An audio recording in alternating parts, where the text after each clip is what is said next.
Right. Stop this silliness right now. I am very, very sorry about this, guys. There is a go slow on my little preamp little part here. And it was awesome. I'm not going to lie. It was probably the best work I've ever probably done. But you know why we're here. We're here to talk about the V-Core3. So apologies for that craziness. That's what happens when you use new software, though, of course. I'm using the Melon app at the moment. I wouldn't suggest you use that. But I can tell you something that is totally, totally awesome. That is going to be the V-Core3. So I'm going to bring somebody in who's very, very special to the project at the moment. The main man himself, Sonnet. How are you, sir? Hi. Thank you very much for having me. Well, I'm excited to be here. I wish that was a little bit more professional, and I do apologize for that kind of craziness. I tell you what, it happened. The VT was awesome, but you know. Oh, I believe you. I believe you. Live events are always complicated, aren't there? It's a terrible shame, but you know what? Thanks, guys, for telling me that you can't hear me. There's no sound, and you know, I was kind of going, "Why isn't this working? This is crazy." But you know, it is what it is. But we are here to talk about the Rat Rig V-Core3. Should we go through what the introduction was going to talk about, our giveaway for the night? Of course. So basically, the idea is that we are being sponsored today by BONDTECH with their LGX. We've got Duet, we've got Science Engineering, Polymaker, and 3D Philiprint that are giving away a bunch of different prizes. You might have seen online already that we have been putting this stuff up. You know what's available already. The LGX, we've got PETG from Polymaker. Duet are giving us a bunch of motherboards as well, which are going to be awesome. I'm giving away a Big Tree Tech SKR Pro, and Slice Engineering are giving away a nozzle. So what we're going to be doing with that is basically halfway through and then towards the end of the stream, we're going to be doing the Wheel of Misfortune. In order to get involved with this, if you scroll down on the YouTube page, there is some instructions there. Subscribe to the channel. Make sure you check out the community page for RatRig. Check out the ratrig.com website, and also fill in the Google form as well that's there. And basically, let's have a quick look. We've got 211 entries so far, which is absolutely phenomenal. Thank you so much, guys. And thank you very much to the sponsors as well for, you know, every person that I've spoken to regarding this particular stream, what we're trying to do, what we're going to be talking about has been super brilliant at giving us stuff. So, you know, my hat's off to you guys. And thank you as well, Sonnet, for, you know, asking me to be part of this. Although... The embarrassing. Thank you for hosting. You're the best host we could have hoped for. And the lineup of prizes is unbelievable. I've never heard of a live stream offering so many things. It's amazing. I don't know how there aren't more people online right now. No, it's good. It's really, really good stuff, you know. And I think we're topping out. We're 124 people viewing at the moment, which is obviously incredible as well. You know, thanks, guys, as well. Please make sure you subscribe and share this link to all the possible places that you can. We want to make this a roaring success. And, you know, this isn't a one-trick pony. You know, I do like to try and give stuff away. And if I can do that via this medium, then I always will try and do that. And, you know, I'm here for you. So this is the way it works. You help me, I help you, give away prizes. It's awesome. So let's talk a little bit to start with, Sonnet, about the Rat Rig V-Core3. I've got one. It's turning up next week. I've also got the 1.3 upgrade as well, which I'm just working on. It's over there at the moment. I've got the 500, and I'm just getting involved with Clipper and the VCORE OS and rolling this forward into, you know, what is looking like an absolutely awesome machine. And I've been impressed with RatRig from the offset, from the communication, through the guide, through the community, through the support that you guys give. And tell me, how did you get started with this? Do you mean the printer or the company? The whole thing. The whole thing. Okay. So, yeah, that was about 7 years ago. And at the time, there was this craze. YouTube was booming up. The DSLR cameras were booming up. Everyone was buying a Canon 5D or something like that. A lot of new videographers, you know, showing up. And a lot of people were demanding a camera slider. And the camera slider is basically this. So this was our very first product at RatRig. It's simply a rail with a carriage. And then you mount a camera on this, and then you get smooth movement. And nowadays, there's a lot of different products. But back in 2014, this was a very sought-after product. But all the good options you could find in the market would cost 400 euros, 500 euros, 600 euros.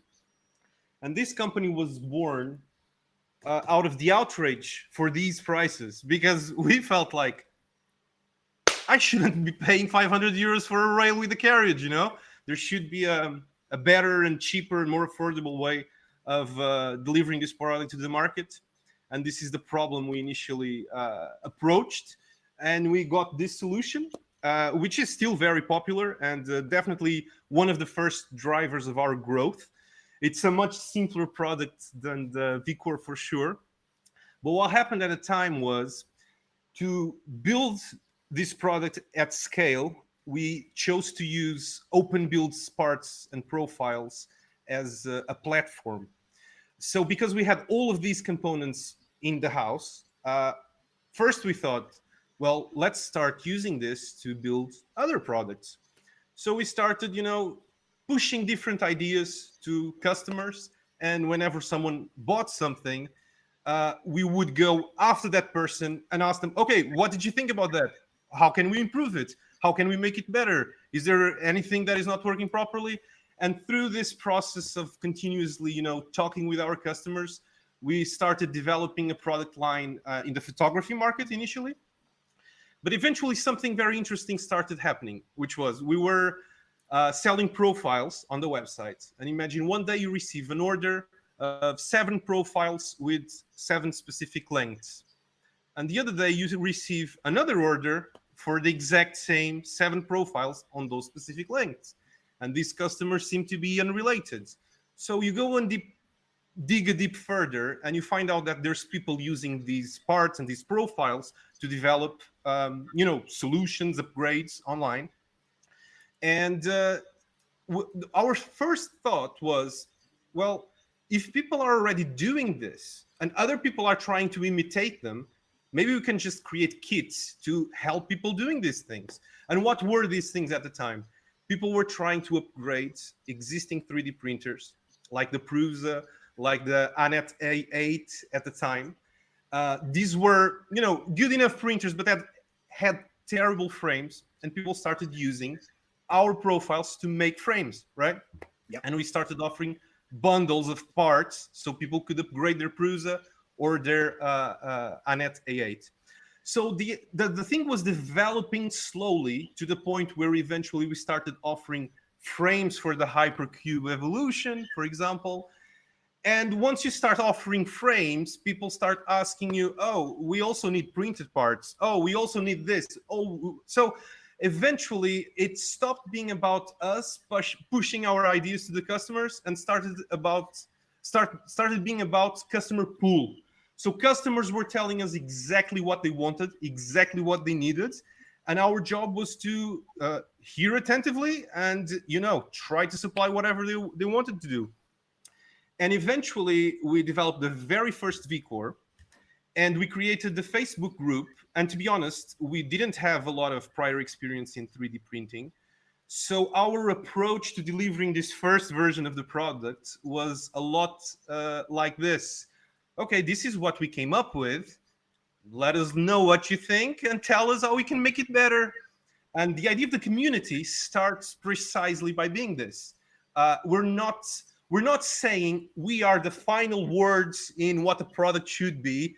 Just buy our thing and it's going to be great. No, that was not our approach at all. Our approach was like, okay, we did this. How can we together make it better? And the story of the V-Core platform has been about this since the very beginning. We've been through many different iterations. So V-Core 1, V-Core 2, V-Core Pro 1, V-Core Pro 1.1, 1.2, 1.3, and finally V-Core3.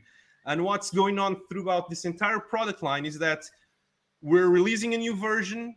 People are messing with it and making it better, improving. And we're like, oh, that's a great idea.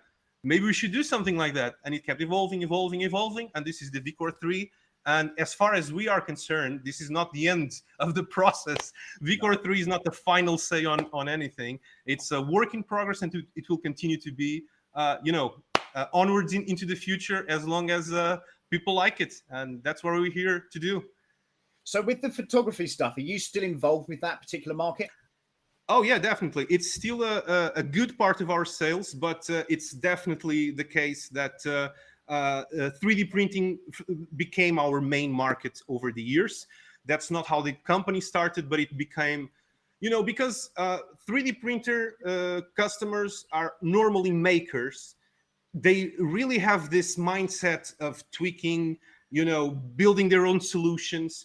So they are a perfect fit for what we're doing here, which is basically trying to convince you that we have a platform which provides awesome modularity, awesome versatility, and you can use these profiles and these parts to build almost anything you can imagine. And this is something that appeals specifically to people who are into 3D printing. So I guess that's the reason why eventually the customer pool was specifically in that direction. Yeah, and I don't know if I answered your question completely. I don't even remember the question anymore. I think you did. I think you did. I mean, so as you know, I build robots and generally big things. So to find a solution at the time, it was the Creality S5, and with that, you can pretty much build a full size dome. Okay, so that's 460 by whatever the distance is at the top, 460. So for me, I was upgrading things and putting DDXs on the S5 and, different types of heat solutions and all that kind of stuff. And then I thought, I'm going to go out into the marketplace and see what's out there. And yeah, there are a few large printers out there, but generally they tend to be enormously costly. And I didn't want a bog standard solution. I didn't want to go to Creality and go, sell me your printer and then I'll upgrade it. And I refer to this quite a lot on the streams as being, it's a bit like when you buy your first car and you put your big alloys on it, and then you put another engine in it, then you paint it a different color, when you might as well exactly like that. Exactly. So you might as well have bought a Maserati by the end because you've invested all that money into a printer that's already, it's always going to be mediocre due to the components that we use with it. And as I say, if anyone's seen my VCORE3 video that I did, which is how we got talking and how we kind of got into all this stuff, and I'm imagining you guys going, oh God, who's this guy that's emailed in? He's going on about robots and he wants to build this thing and he's talking about YouTube, and like most industries, you get that constant flurry of people trying to contact you. And, a lot of it is, can you give me a free printer and let's see what happens. And, I wanted this so badly and I wanted it to happen. I wanted it to happen quickly.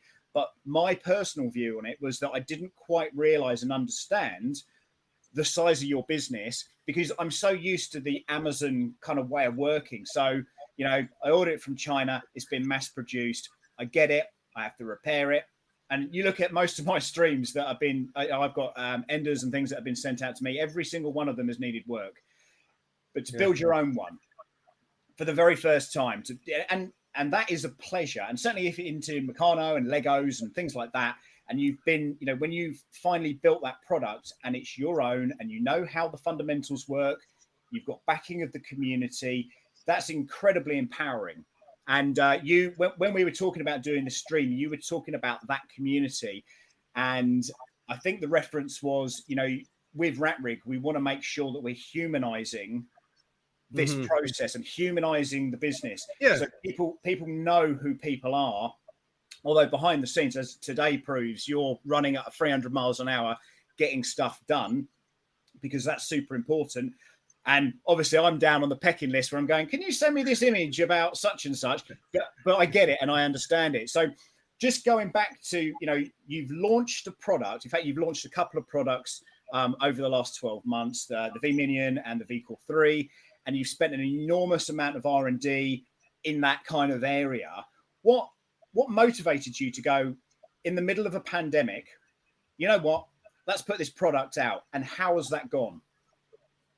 Okay, so to be completely clear, we understand that the pandemic was bad for many businesses. This was not the case of our business because we are an online business. So we actually experience growth with the pandemic. It wasn't exactly a problem in terms of the growth of the business, but it became a problem in terms of the logistics, which some of you may know we are painfully aware of this problem. Basically, the entire supply chain worldwide is overstrained. There's huge delays everywhere because there's far more security checks than there used to be.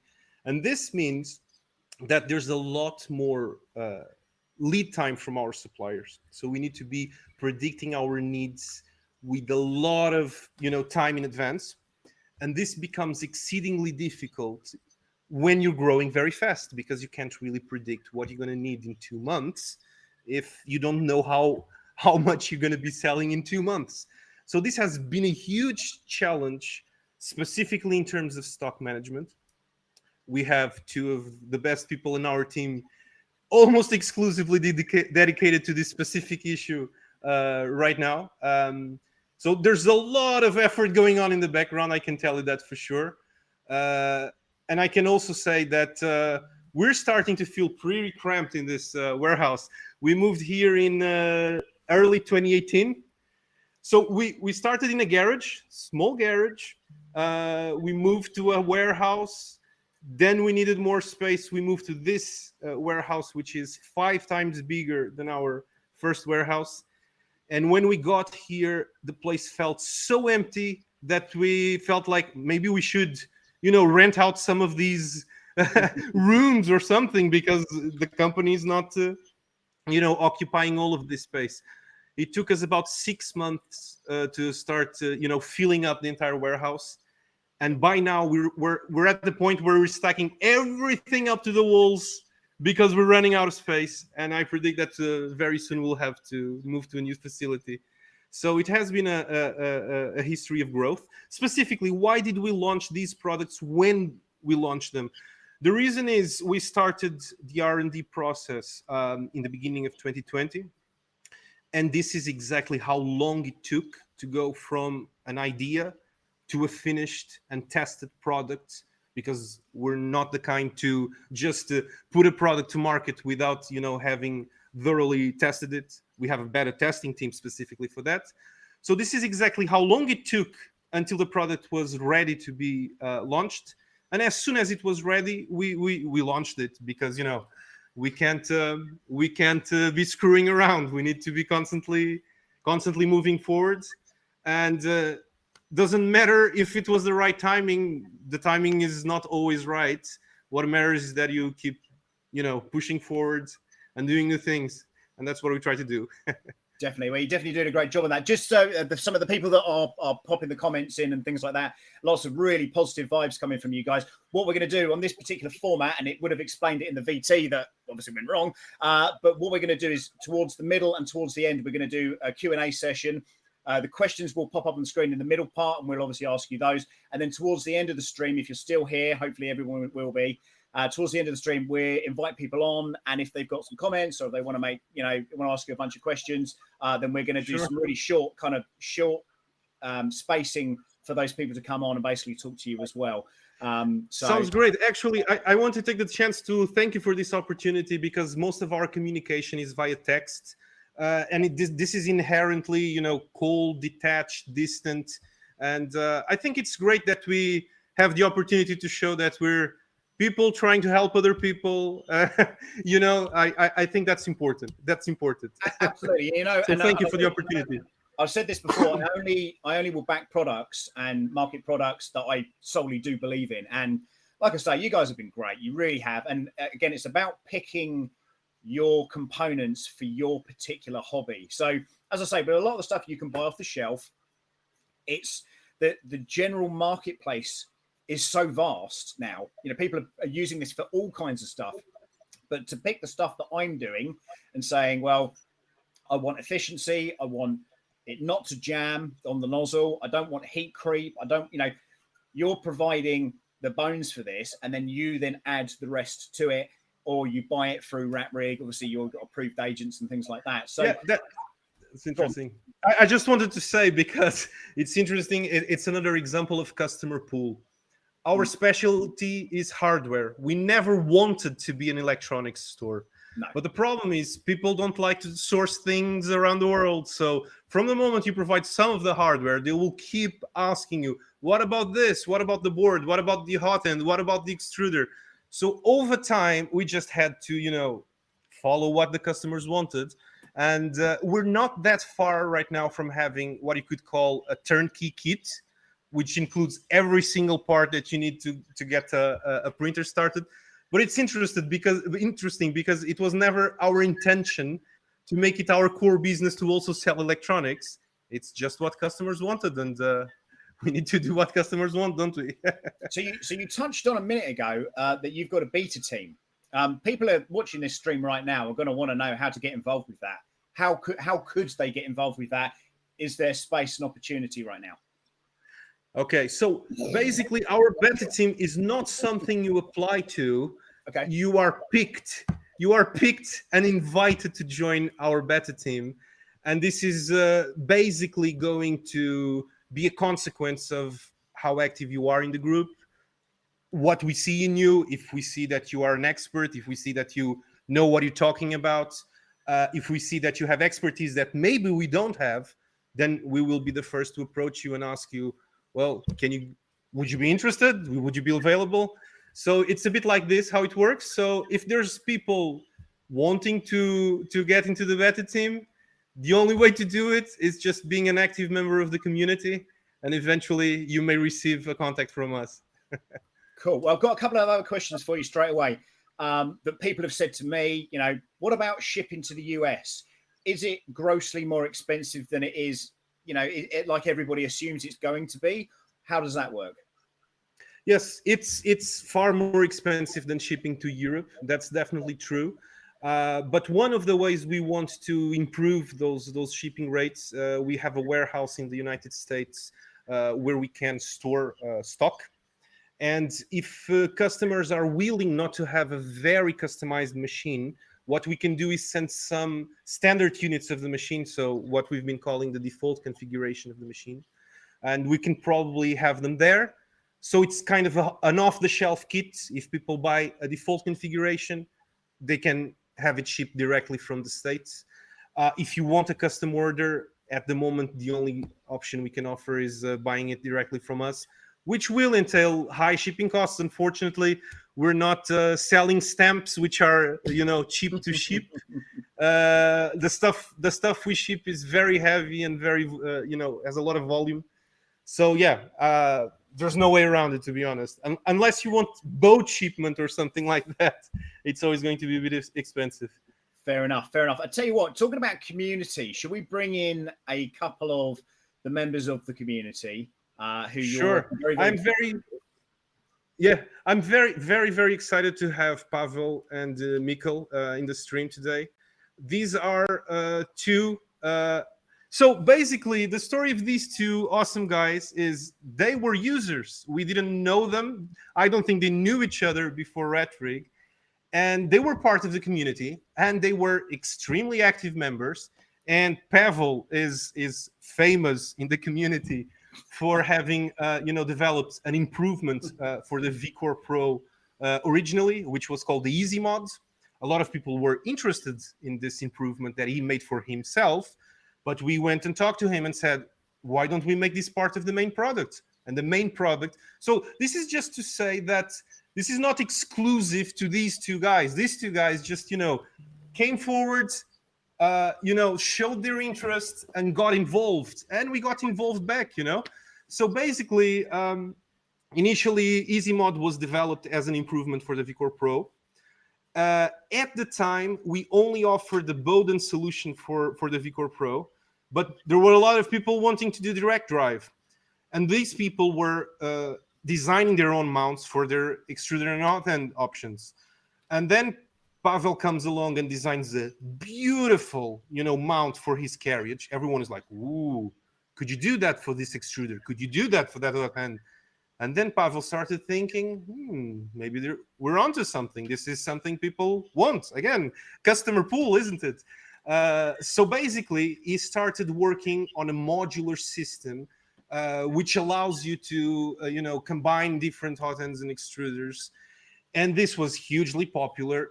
And eventually it was integrated in our product line to the point. So just to give it's a big story, but I think it's important to give you a context of how these things happen, and they can continue to happen with other people. So our partnership with Pavel started like this, as a user developing for the platform. We started working together, and now he's the main designer, the lead designer of the V-Core3.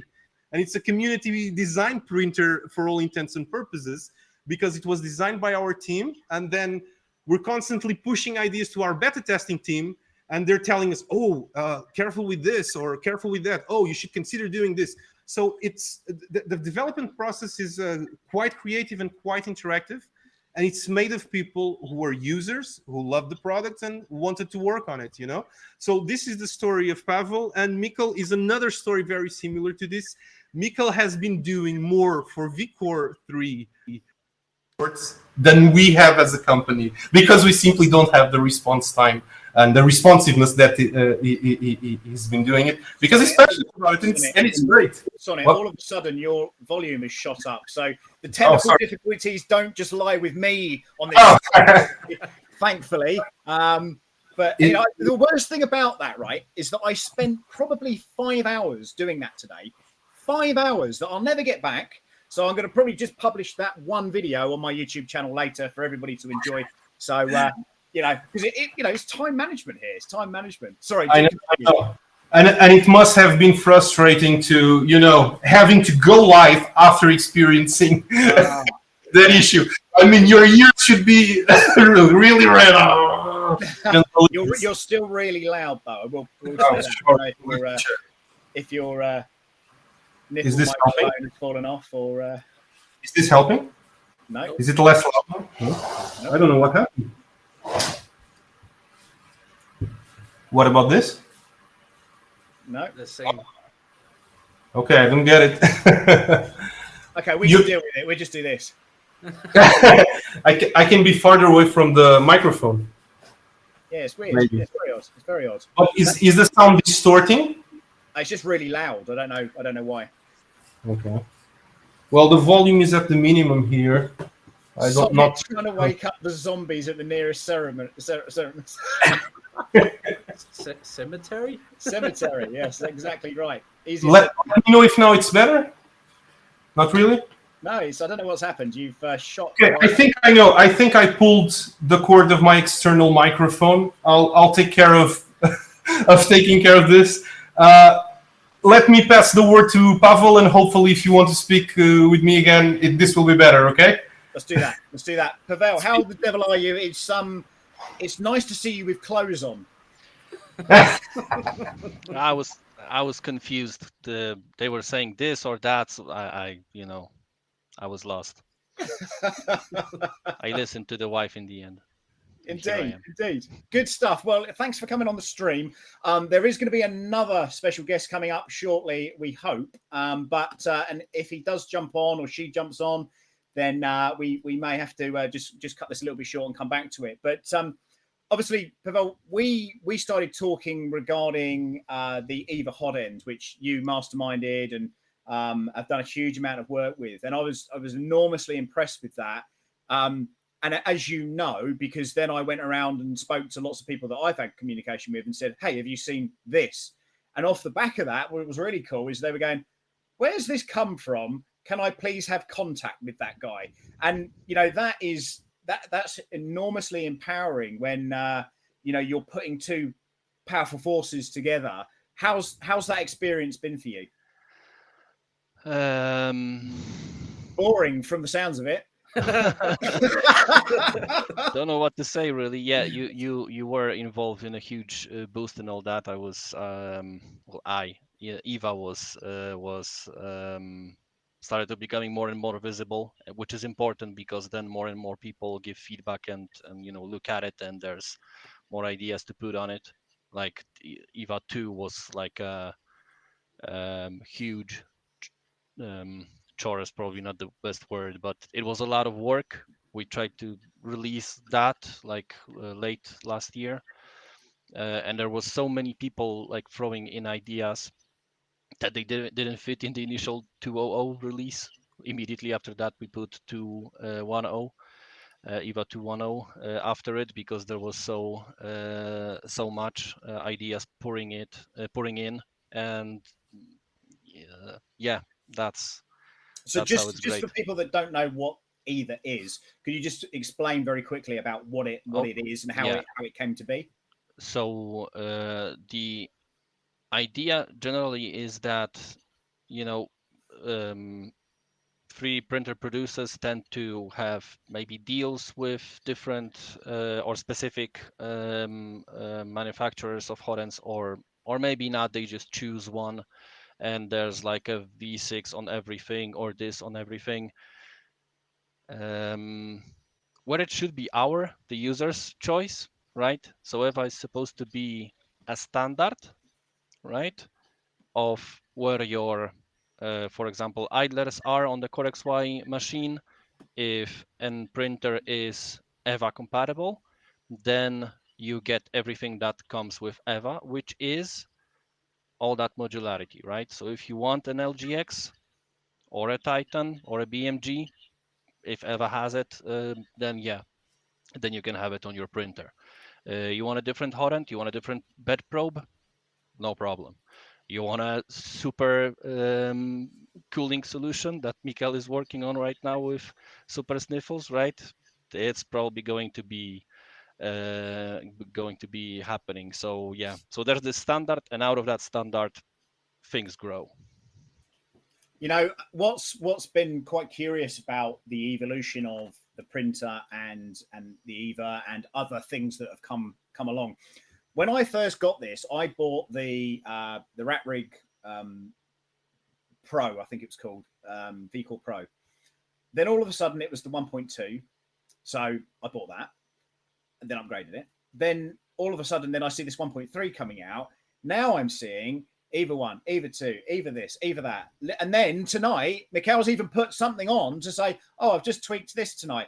So, you know, where do I stop and go, I'm going to print something now instead of working on a printer? Is that not the method behind this VCORE system? Is it just to continually evolve? Or do you get to a point where you can go, okay, well, that's finished, let's print? I think we are at the point that, or EVA is at the point that maybe it's stabilized to a point that it's not going to change much, I hope, but you know, people decide. We'll see about that. Yeah, we'll see about that. And so yeah, it is fairly stable. Like for the last release for LGX, you update for 2.20 to 2.30 only if you want the LGX. That was the biggest change over there. So it's, yeah, I think it is stabilizing a little bit. Okay, so it's going to be very much about waiting for the next big thing to drop before you then modify that into, you know, being that, allowing that to be capable of working with the EVA, then, is what you're saying? Yes. Until we get to 1.4 and VCORE 4. Yeah, for EVA, it should be, if you're happy with your current version, just leave it be. Yeah. If you want to upgrade, because there's like LGX was released fairly recently, right? So then if you want the LGX, yeah, then you upgrade. But the benefit is that it's there, right? Kind of, it's going to happen sooner or later. And also those companies are being more and more better with acknowledging us as this community and providing some input, not parts maybe, but it is, we're being acknowledged, so it's nice. That's cool. That's really cool. Mikael, yes, where do you fit in with all this? Because we've started talking quite recently, and I'm going through the motions at the moment with the SKR board and Clipper and working through the documentation, which again, and I've got to say, guys, the documentation for this has been astonishing. When I first got involved with it, it was kind of a little bit tricky with some of the parts to follow, but the full revisions that you guys have done has just changed the architecture of the whole thing for me. So being able to follow the instructions, understanding exactly why it goes where, how, and if and when. Granted, I've got a couple of issues with the SKR board at the moment, but it could be down to a firmware thing. And again, I'm upgrading, so you know you're going to get these little abnormalities, I think, when you're trying to work out what you've done previously and what the changes overall are. How do you fit into this right now? So what I'm working on at the moment right now is VCORE OS, which is a pre-configured package with Clipper and Fluid and these kind of, oh, sorry, I'm just knocking things over here. A pre-configured package with Clipper and Fluid, which is kind of the modern firmware that everybody seems to be moving to at this point.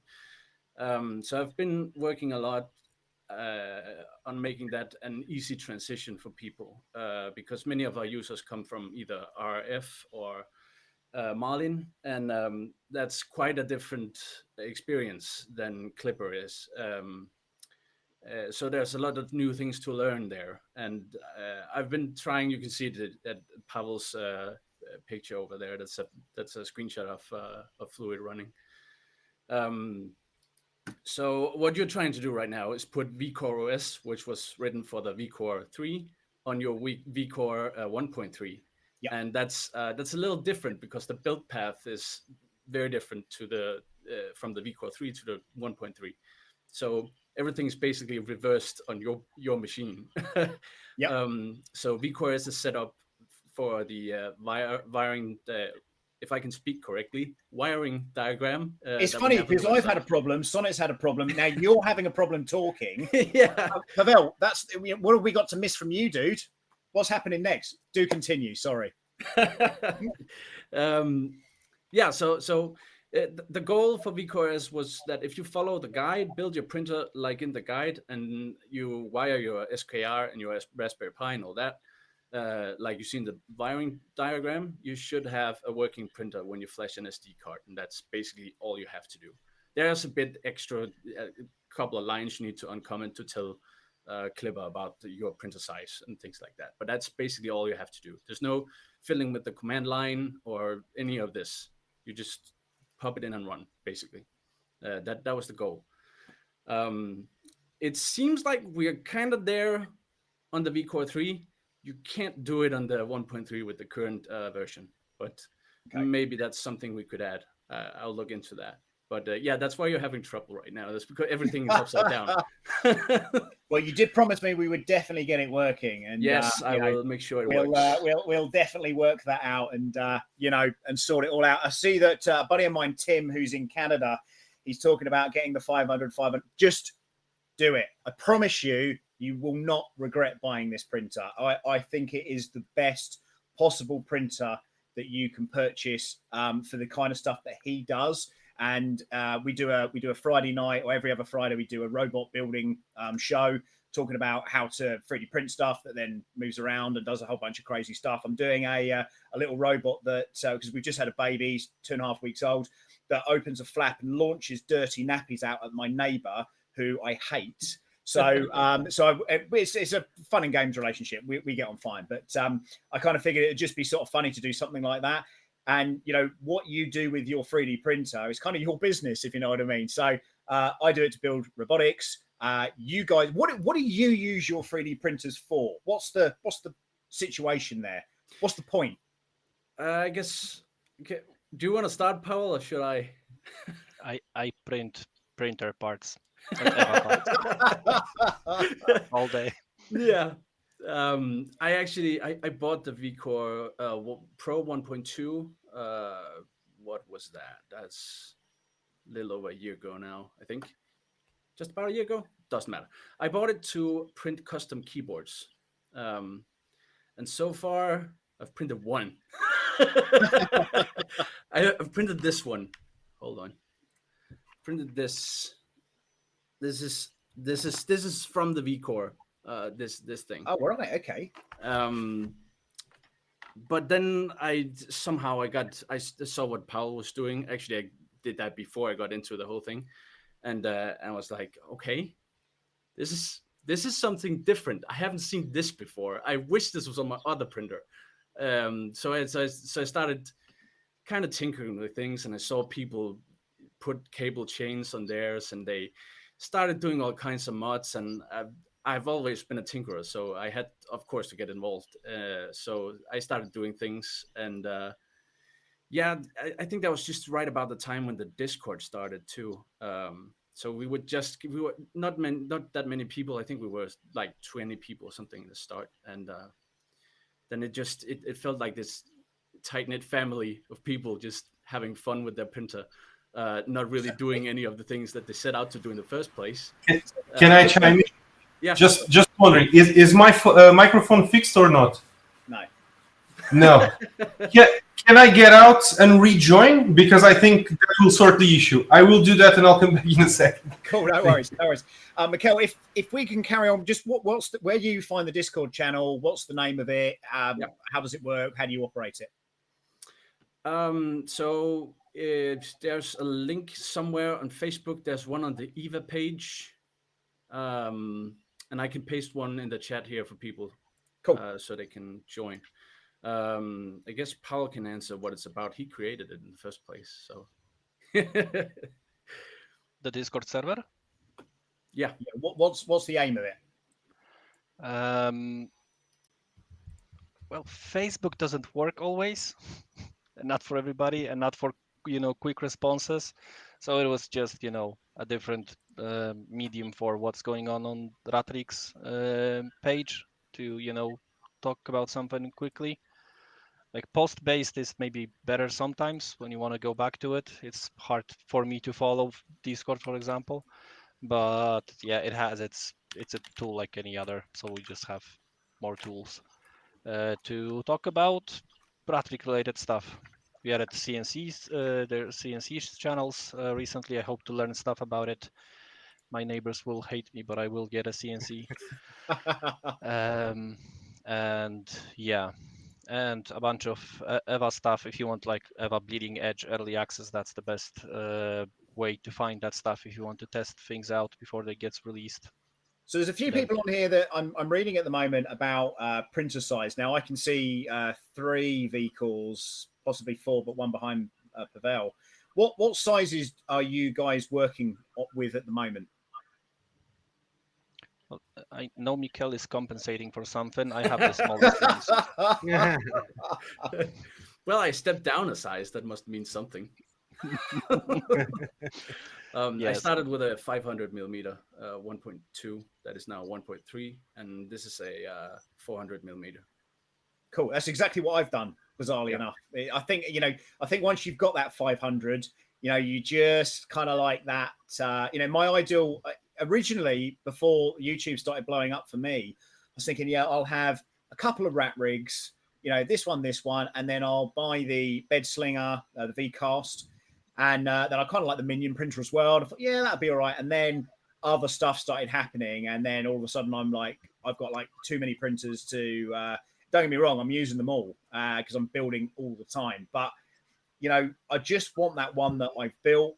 I know how to use it. It's got all the stuff that I love on it, all those really good component parts or cheap parts, depending on where your budget is, however you want it. And that's the beauty of these things is you can buy a cheap part to start with and then obviously upgrade it. So, it's a kind of no brainer for me, but people are asking, should you go for the 500? Now, the only thing I'll say is the 500 is massive. So mine is in the corner here. You see where the dome is? That's where my 1.3 is. Now, it will no longer physically fit out of my doorway.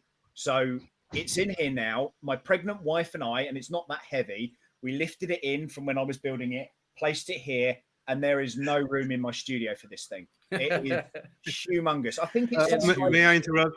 Yeah. So first question, is the mic... Are you listening to my voice? You're there. Okay, great. You're good. Great. No, I forgot what I was going to say. You were talking about the 500 not fitting through doors. I think this is a public service announcement that we should give to all our users. Be careful where you build this printer because it may stay there forever. Okay, it's going to be hard to pass it through door. Start with this and check your doors. Exactly. Check your doorway for sure. I was lucky. I actually did that before I bought my 500 millimeter 1.2 at that point. Also, I just wanted to add something, which is you mentioned that our instructions used to be far worse than they are today. I think that was instrumental in driving the initial core of people that were driven to vCore were already hardcore users. Because, yeah, the documentation wasn't great to begin with. So this means that that tight little family that we started with were already, passionate, engaged, and, really knowledgeable people. So yeah, I think we started off with a dream team, and it was great to ensure the product development. But yeah, it's interesting because for these two people right here, 3D printing is not a destination; it's a continuous journey. They don't want to 3D print things; they just want to make better printers. And that's part of the process. There's no destination; it's a continuous journey. So Yeah. I think that answers to the question: will there be a V-Core3? There's a thing here. It's funny you should say that because somebody did say, "Oh, we're doing this foldable printer," and I was thinking to myself, "Why? Why would you want? Why? Why would you? What's the point in that? And I thought, yeah, but who knows? We'll see what happens. But people are saying on here, they would use the, they would mod the house around the printer. And I think actually what we'll do is let's take some questions. If you guys have got any questions, we'll chuck them up on the screen right now. Guys, could you show me some of the bed movements? I know, Pavel, you're printing at the moment. Mikhail, are you able to kind of move some stuff around? Yes. So, and what I'll do is I'll throw up a question, Sonny, if you can then answer the question. So, Sure. Show on stream. Here we go. Since watching about the Rat Rig, interested eventually on purpose. Okay, that's cool. That's not what I was trying to go for. Hang on. Here we go. Question regarding a 3-point connect bed. If you take the long line on the Z point, the 3-line won't cross in the middle off the bed. Will come across more on the front. Can you explain why? Hey, that's a question. So I'm just homing in the background right now. I didn't. What's that question? So I think it's about the intersection of the 3 lines that you could form with the dowel pins, I guess, Yeah, so that may be a me question then. Go for it. That's a good question. So this is, and this will require a lot of scientific English for me, so it's not going to be the best explanation.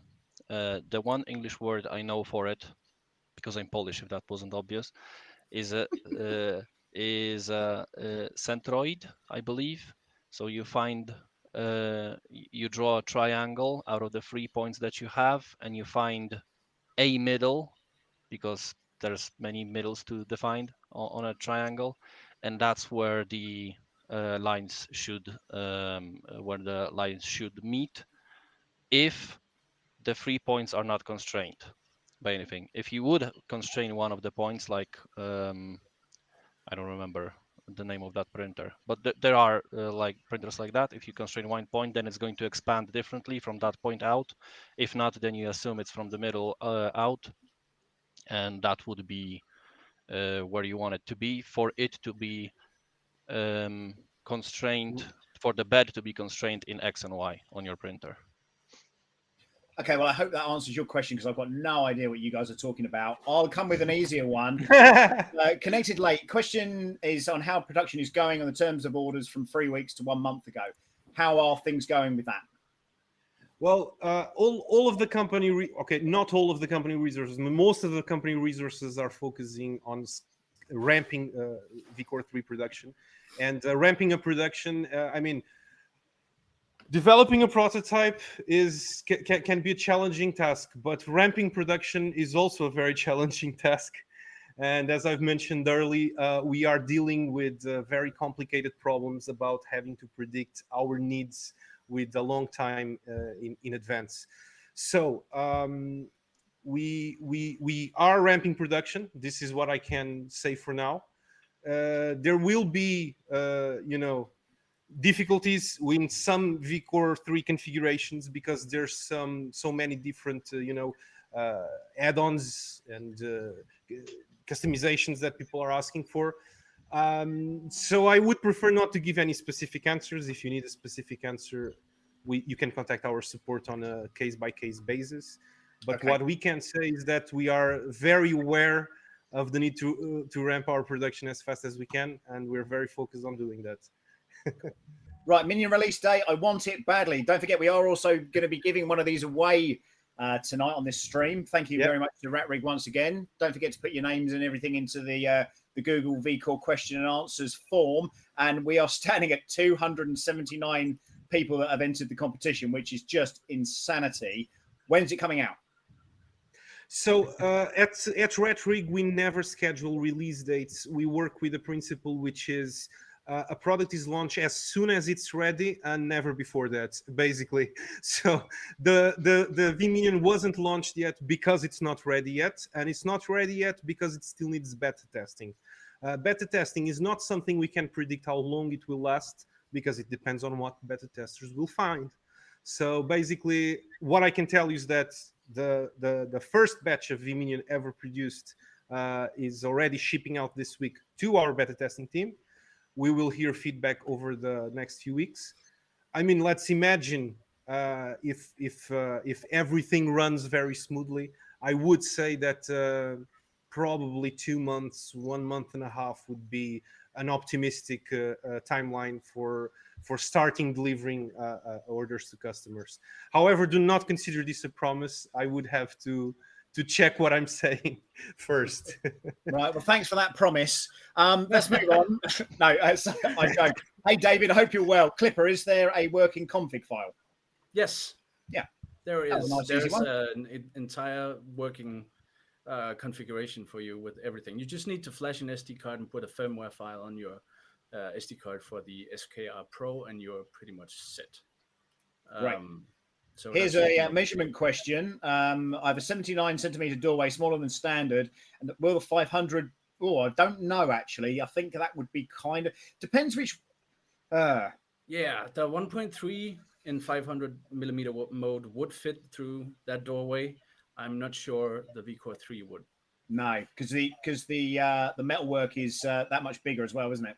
Yeah, it is. It's what is that? Around the next to 2 centimeters, 1 centimeter. I don't know. Sonic. I'm not sure. Okay, Sonic, can you make a kit that ships to the US without the heated bed, etc., and extruder and control board? Well, that's the problem. If we start stocking things in the US, the downside of that is that not a lot of customization is going to be available. So to be completely honest, I think we're going to stick to default configurations, which will have a US compatible heat bed. So by the way, if there's any Canadian or US customers listening, I'm happy to tell you that due to your demand, we are working on sourcing a 120 volt heat pad that is compatible with your mains. There will be a default configuration for you guys. So that's something else you will not need to worry about. Just as a ballpark estimate, we think, however, because this is a custom heat bed, as you know, it's not a standard Kinovo pad, it's probably still going to take about 5 to 6 weeks before we can start shipping that. And I hate to having to communicate such huge lead times, but it's the logistic situation that we have right now worldwide. I don't think it will be better anywhere else, but it is what it is. Okay, this is a nice one. Not a question, actually. Can you guys give my thanks and pass it on to Iris and Danielle for superb customer service? It's not often you get phone calls from companies to explain what's going on. That's massive kudos to you guys. Fair play to them. Absolutely fair play to them. Thank you, Daniela and Irish. And it's really great to hear this. Customer support and being very close with our customers, it's definitely one of RatRig's core values. And because we feel that, customers can help us so much and provide such great feedback that we want our customers to be our allies. We want to have a warm relationship with them. We want them to understand that we're not going to do everything right 100% of the time, but as long as you understand that we're trying and we will work through issues with you, I think that's a very important part of what we do. And we do focus a lot on exceptional customer support. So it's great to hear that Danielle and Iris are being complimented. That's Amazing. awesome. Here's a nice one. Will the demand for the V-Core affect the lead time to the V-Cast? Good question. It's a good question, and I wish I could say it wouldn't, but VCORE right now is swallowing up the entire company. It's been a wild ride. We're having quite a lot of orders, so it's likely that our lead times will start being affected for other machines too. Hopefully, it won't be too serious. But I can't really say that it won't. I tell you what, some of these questions are amazing, and I especially love this one. And Hi, Eduardo. and this one is how many people work for Rat Rig? Really good question, actually. Okay, so today we are 11. Tomorrow we will be 12. So we just hired someone today.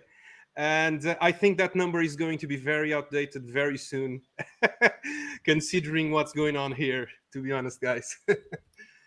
Are you the next Prusa?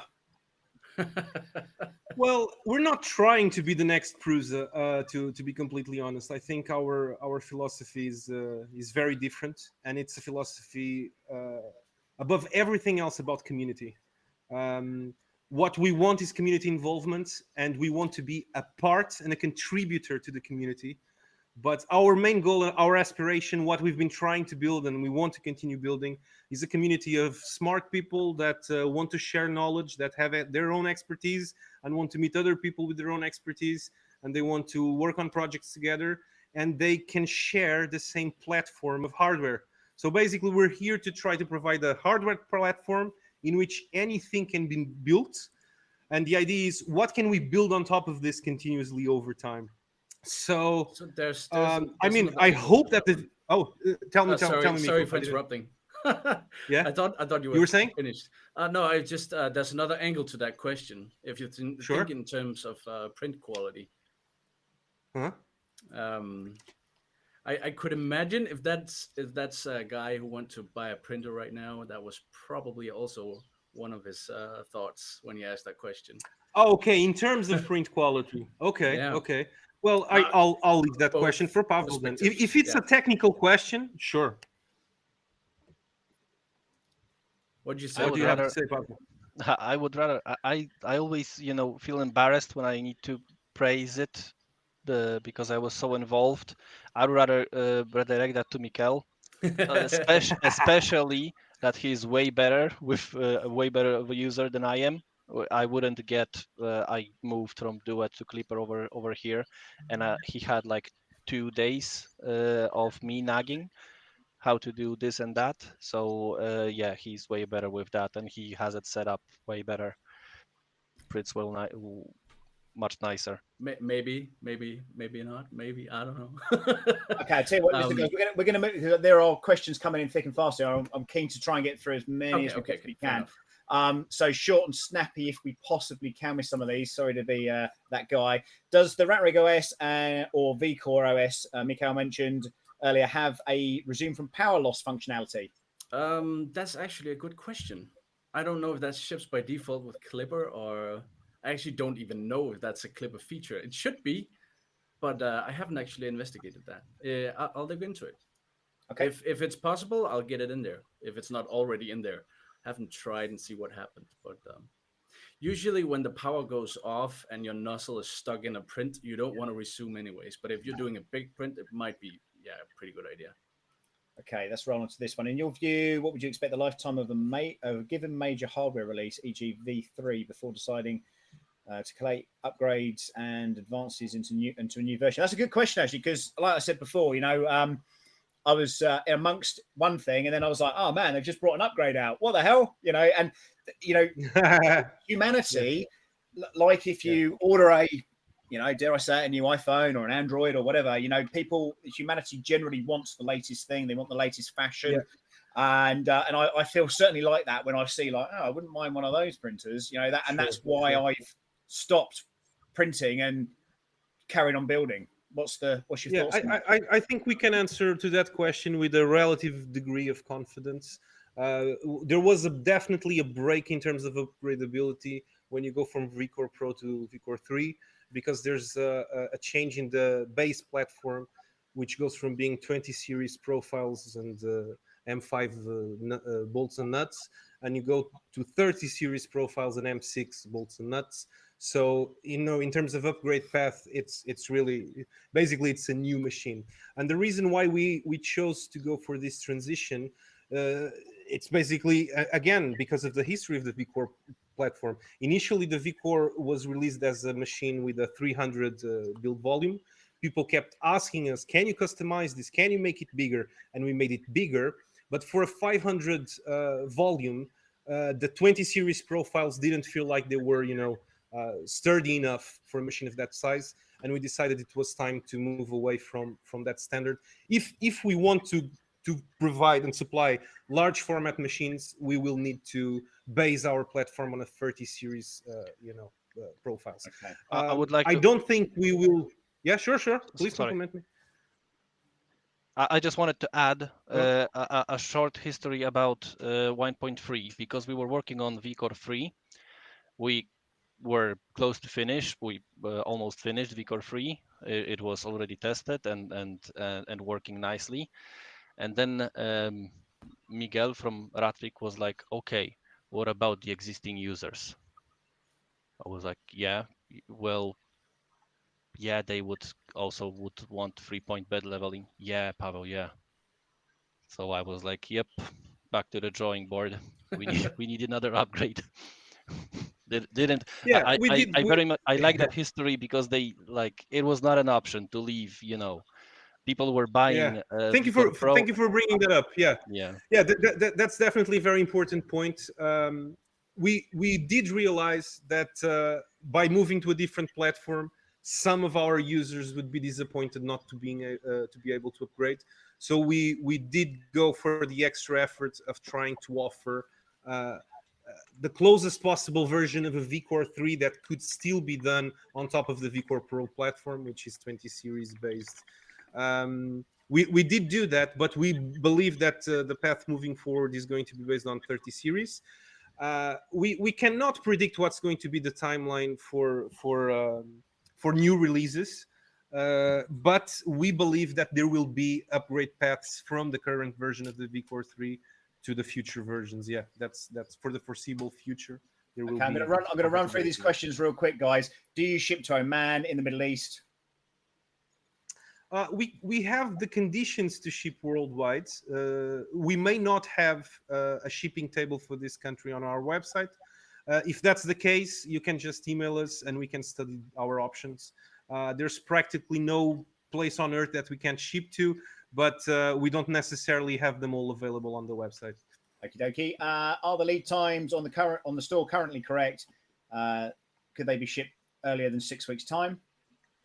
Yeah, so basically the answer is we are sticking as much as we can to the order of the queue of orders that we have. But this is not an universal, we can't be completely strict about this, because there's so many different configurations, add-ons, sizes, and etc., that depending on the order specifics, you may be having a shorter lead time than 6 weeks, and in some cases, a bit longer than 6 weeks. 6 weeks is our best estimate with the information we have now. We may update this as we move forward and as we try to improve our stock management systems. Okay, where are you guys located? Portugal is the answer to that one. Astro in the south of Portugal specifically. Okay, due to the growth of the company, do you plan on expanding manufacture to the USA, as it's the largest 3D printing user base? Good question there.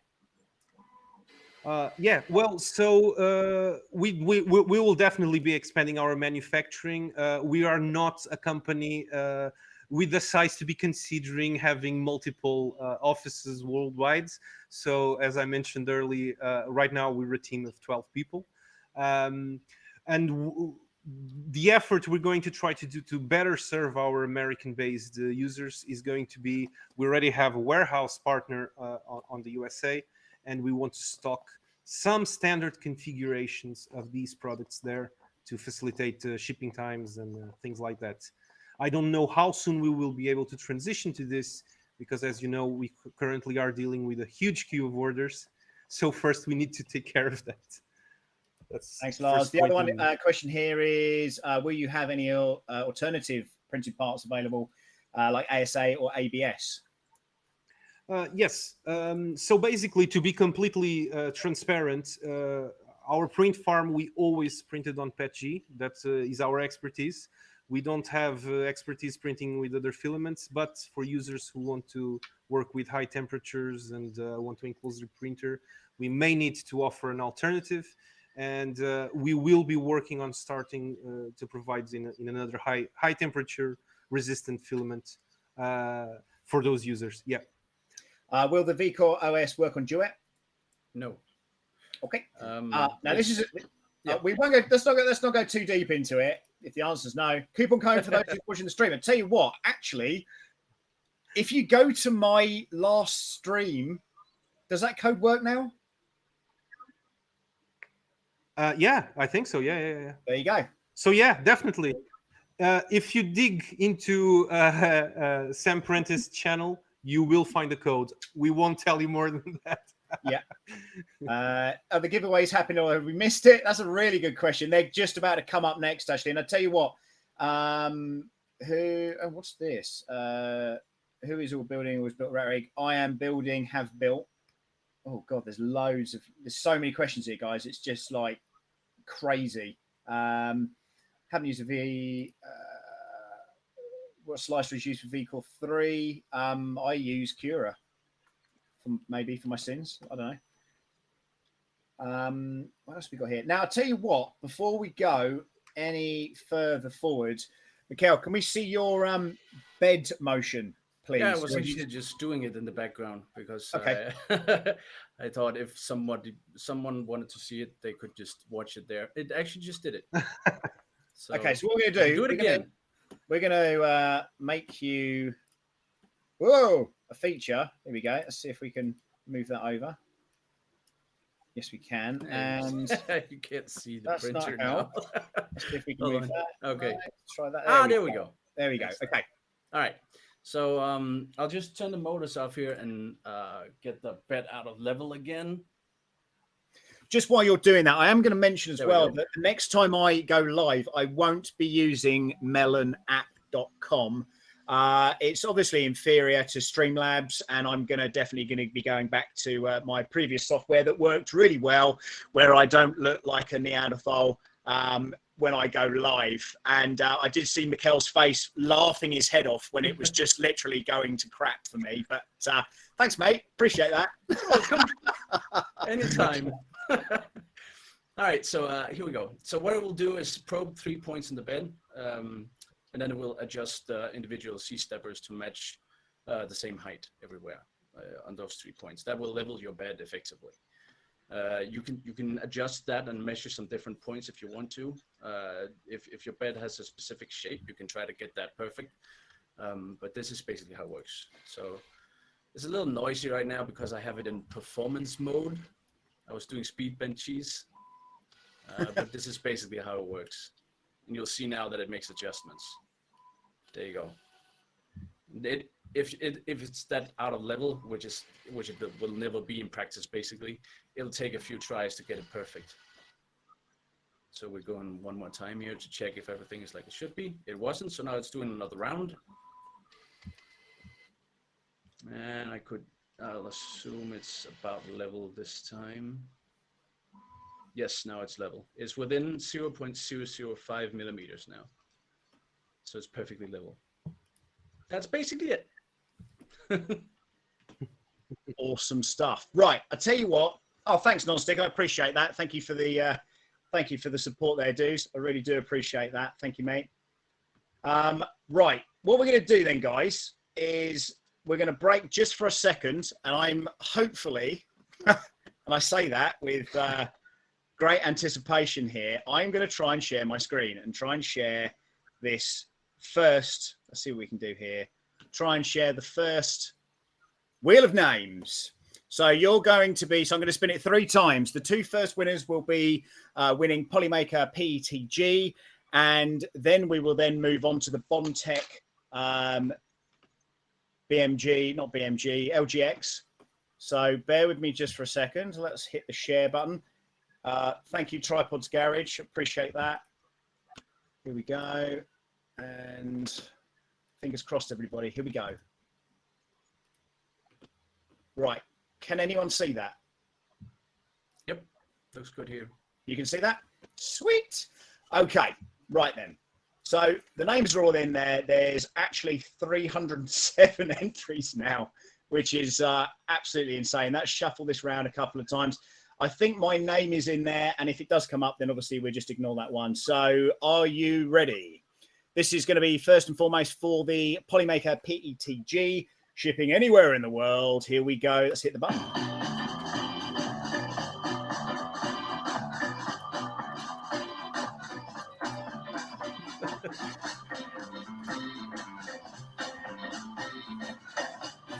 I can't even see the names.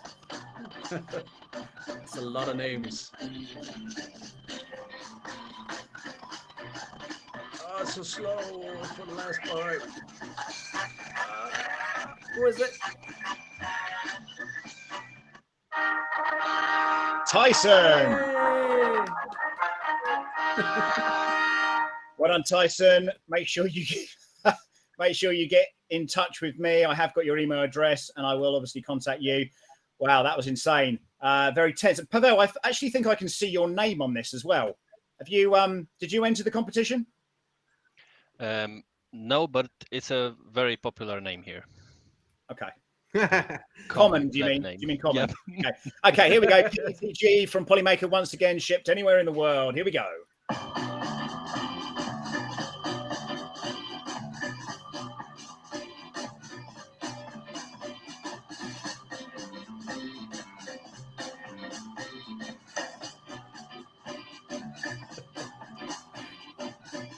Oh, the suspense, it's real.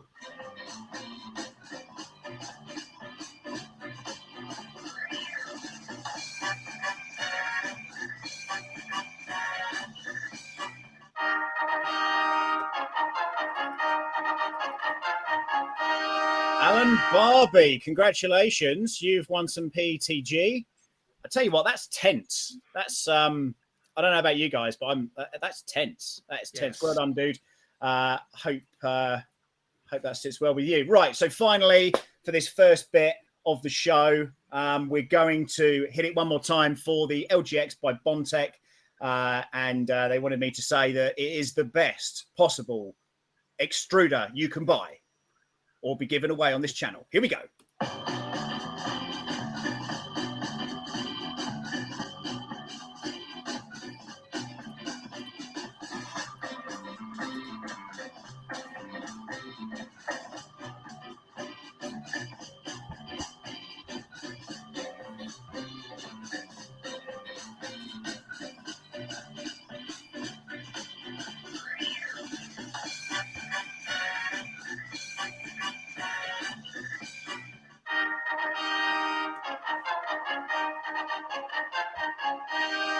Look at that.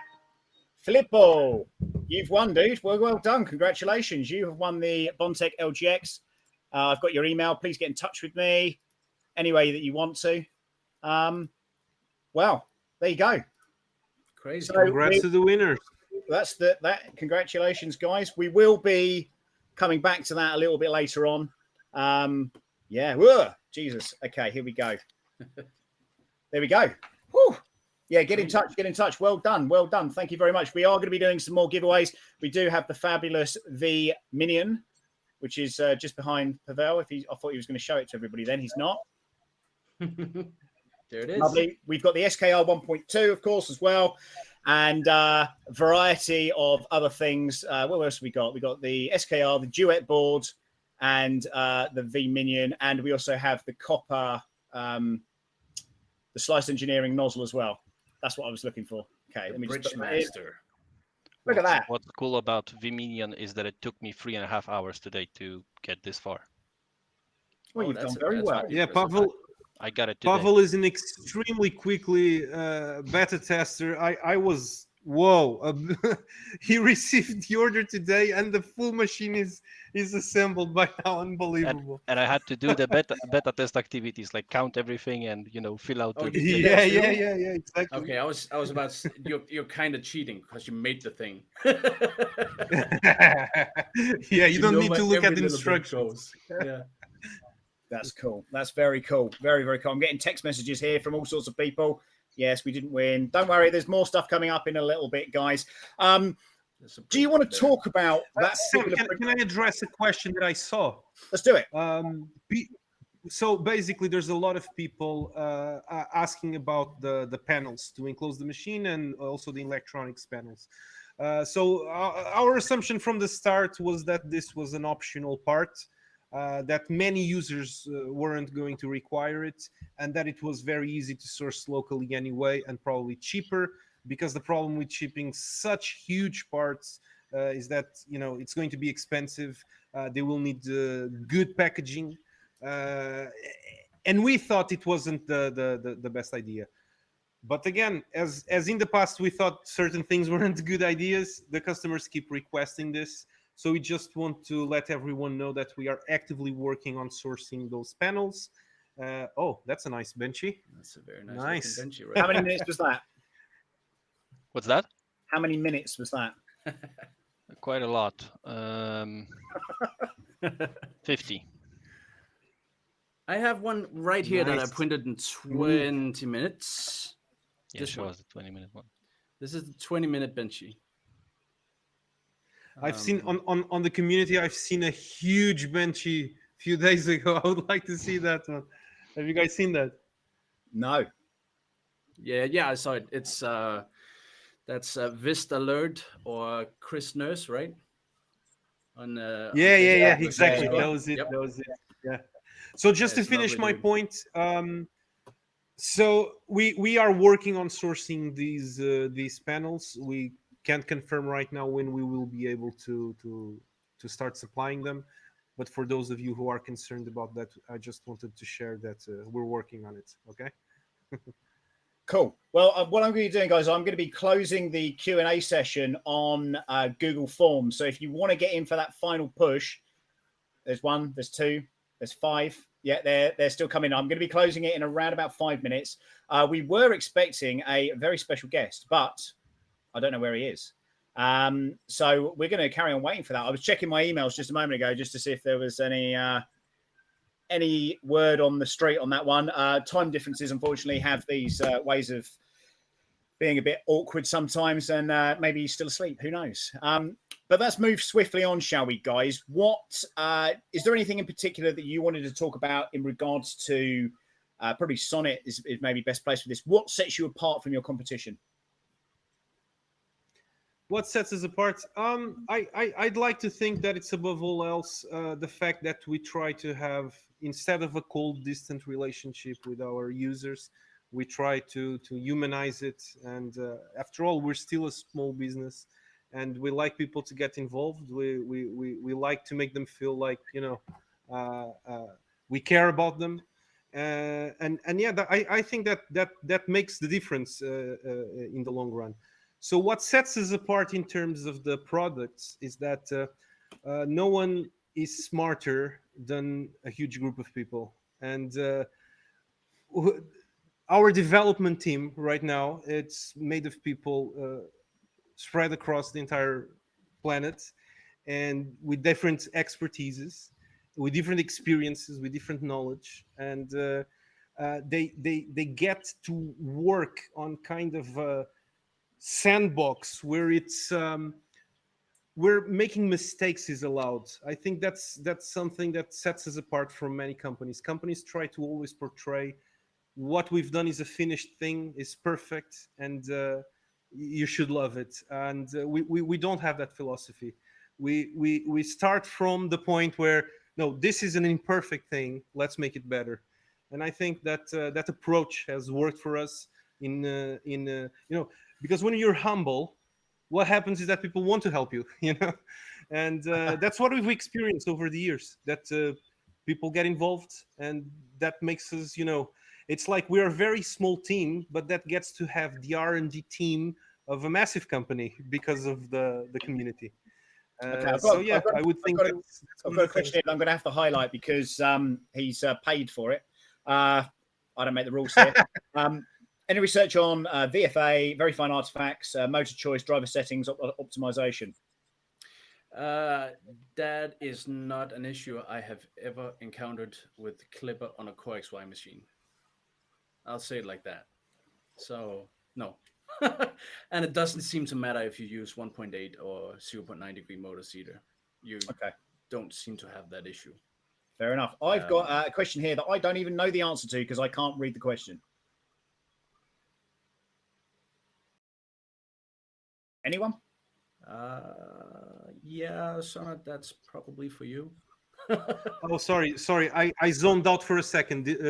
What did you ask? There's a question on the screen right now that looks like Portuguese. All right. I think this is just one of our team members, actually, who's just saying, thank you, RatRig. Well, I'm going to take the opportunity to thank our entire team. You guys have no idea the efforts that our logistics and production and the entire team is putting in right now. We're really appreciative of how much they've committed to this production ramp. So yeah, shout out to all of you. Thank you, team. You guys are amazing. Let's take it to the next level. There've been a couple of questions around about considering doing an IDEX. Thoughts on that? On a Core XY machine, I really want to make a tool changer. But that's that was a question as well from earlier. You know, where are you with the tool changer? And in addition to that, there was where are you heading next? Delta ? There was a project going in the Facebook group with the Delta. Do you know anything about that, Sonat? I saw something a long time ago. Yeah, this was just something we tried. We tried to send a challenge to the entire community as a whole to start developing a Delta printer, and we had some debate. It's not something we have been able to follow up, to be totally honest, because as you may have guessed, we are a bit overwhelmed at the moment. But it's something we want to approach, and I can also share that the beta team on the background, there's a lot of debate going on. We're thinking about the next products on our pipeline. But we will share them when we feel we're ready to share them. With regards to VCORE3 product path going forwards, I can share that there's currently debate on whether we should approach an IDEX upgrade or a tool changer upgrade. It's going on. I don't know what's going to come out of that for now. Well, I've got a little moan here from my buddy Tim. Old coupons don't work. They should do, though. They should do. You might not be selecting the right one. The old coupons. I wonder if your coupons are just for the V-Core Pro. But if that's the case, we can just change that. Get it sorted. If it's true that the coupons are no longer... If you wait a little bit of time, I've got another video coming out on the V-Core 1.3 that I'm working on at the moment, and perhaps we could do something around that. So keep it locked in. The reason to keep subscribed. Sure. Let's put it that way. Sure. Okay. So 100% go for a tool changer, people are saying. I think, what's this say? If you want us to get into why we, what we are discussing about the IDEX tool changer thing, why we want to do the one thing over the other. And go for it. Before we go there, I will want to, if people are considering IDEX on a Core XY, I'm curious about that. Me too. Because there's like so much potential that a tool changer could provide on a Core XY, right? Because you have them moving Y. So we could have, 4, like I could fit 4 EVAs over here, for example. So I really want to, I guess Discord would be the best. Maybe we will make a channel for that and let's talk about it over there. We can do that, of course. Yeah. I was just thinking that the benefit with the tool changer over the IDEX version is that you have a lighter Y carriage or a lighter X carriage. So your Y is lighter when you move it, so you can go faster with a tool changer than you can with an IDEX machine. The only advantage I see to IDEX is that you can do duplicate and multiple modes, mirror modes, sorry. But yeah, so if that's something people really want, I would like to know if it's because people want to print two things at a time. That's why they want IDEX. Because if not, there are better options out there, basically. Okay, I'm hearing that Mikhail is a tad quiet. That's because he's shy. I'm so sorry. Is it because is my volume low, or am I just not saying anything? I think you just need to get a little bit closer when you speak. Right, I'll do that. So is VAT paid on US shipments? Yes, you would need to pay that. Like when I get the stuff shipped to the UK, I have to pay VAT on it, regardless of how that comes to me. There's actually a few nuances with this this question in specific. I would recommend that you email us and we can tell you the specifics for your situation. Yep. We want to talk about taxes? Not with you. Oh, I don't think it's a great subject for us three. I have a lot to share. Those damn taxes. We'll see the Hulk come out. Viewers tuning in and watching us talk about taxes and ranting about taxes. I don't think that's the way we want the stream to go. Polish taxes, no less. Indeed. Well, I don't think our friend is going to pop on, which is a bit of a shame. I haven't heard anything from him as of yet, but we were hoping for big things, and obviously we are going quite well with the Q&A at the moment. Did you want to talk about? Is there anything in particular that you guys want to talk about? A point that you want to get across, or anything you've seen in the comments that perhaps I haven't managed to click on very quickly? Anything you guys have seen there?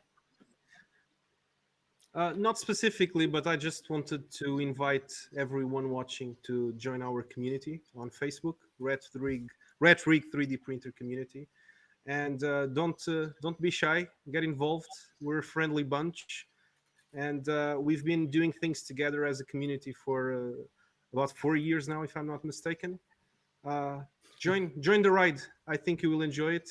Don't forget that everything is open source, so you can download the 3D model of the printer. You can mess with it. You can share with us what you're tweaking and you're tinkering. Some users have already done that, and that's what gives us pleasure, and it's the gratifying part of working on these projects is see people continuously building on top of them. So that's the challenge. There's a loaded question for you. Is the V-Core the best base for 3D printer available in the market at the moment? One of. I don't think it's our place to say. That's for you to judge. But I guess we can give our arguments. Yeah. Yeah, I mean, a lot of you can't go pick your poison with it. There are lots of directions you can go in. Do your research on it. You'll see how that rolls.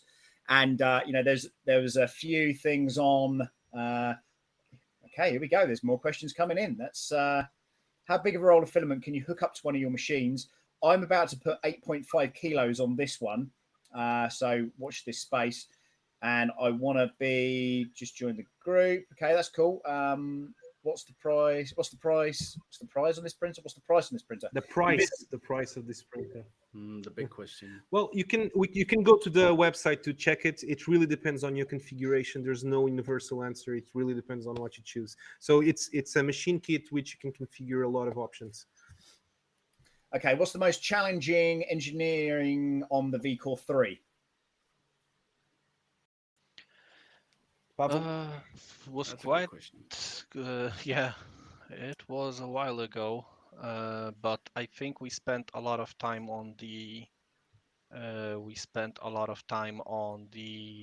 Z drives, because the initial thought was there was always a debate, ball screws or leaf screws or belts. I don't know if there are any more if there are, different options, stick with lead screws for this. So yeah, that took a while, and I had like a belted version of it as well. But that had its own challenges. So yeah, Don't as say I that too light, but people want it now. people want it now. Yeah, Yeah. they'll want the belt drive. Yeah, the files are there. You can just redraw everything. Yeah. True. Well, to be honest, there's always users who want the opposite of what we've done, and it has been the case since forever. Yeah. Yeah. You told me Besides you that, had like it's a oh, Core XY, so it's not like anyone reinvented the wheel over here. It's just an application of the Core XY.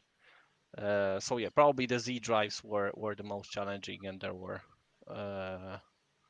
yeah, I would stick with that. I remember you told me you had like 20 versions of the back C motor mount at some point because The getting the back alignment right is quite hard. Yep. There's a question here on can we upgrade to the BONDTECH LGS? Yes, and we've just given one away as a prize. How exciting is that? There are lots of people asking about serials. What's that about? Like Not Voron sure. serials? Oh, What they yeah. do? I'm guessing that's the idea. So if you build a Voron, you can request to get a serial number for your thing, so you can Oh, put I that in get your it. The discrete serial name. numbers. Yeah. Okay. Well, to be honest, it's something that people have been asking if we're doing it. I don't know if we're doing it. I don't have an answer just yet. I guess the product already started shipping. I don't know if we can attribute serial numbers to products that were already shipped, but it's something we can look into if people are interested. I guess I mean, the way we could do something like that. we could just make some sort of software for it and then manually give people serial numbers when they post a video of the printer printing, just like Vorn does. Yeah, If We if could do it like a community thing, I think. I don't know. Yeah, If sure. people are into it. what's awesome about it, if you want it and if you have the means, you can just do it. Yeah, yeah, exactly. If you want serial numbers, Yeah. make serial numbers. Yeah. Yeah. Yeah, basically, yeah. It's not a huge technological challenge or anything like No, that. not really. It's a counter I somewhere. like the idea of that you can put the serial numbers in the software. Yeah, I guess you could. Quite interesting. But Yeah. it wouldn't really do anything. But yeah. No. It'll probably just go backwards like mine. Let's see what else we've got here. There is a obviously Mikhail broke the V word. And I know we weren't going to talk too much about that, but what's the key differences between the VCORE2 and the VCORE3? The There's V-Core no two. 2 in specific or the V-Core Pro? Pro, Because there was sorry. 2 and there was Oh, Pro. yeah. Yeah, Okay. the predecessor. So the 1.3 Pavel, maybe? or 2. Between VCore 1. Sorry, I spaced out. You were What's the listening. difference Between the V-Core Pro and the V-Core 3. Yeah. Yeah. What would you say are Um, the main differences? Well, the most visible one, and I would wish I have more of those IKEA tables over here so I could show them to you side by side. Maybe I could, some if you allow me to do that phone thingy, and if people don't mind my shaking hands. Go for it. Give me a moment. So I'm trying to. Guys, I'm going to pop out for 2 minutes. I'll come back. Cool, no worries. I've got a few more questions in while are you doing that now, Pavel? Yes. Go for it. So the most probably visible, and you're going to see a lot of mess on the floor. Just ignore it. Can you see me? Can you see it okay? Yeah. Yeah. So yeah, the most prominent is the change from the 20 base extrusions to 30-30. The other important factor is the X gantry MGN is not 12. Is not on the old one. It's 15, which is like I don't remember, 50% Yeah, something like heavier. that. Yeah. Where on the free we have MGN12, so it's a lot lighter.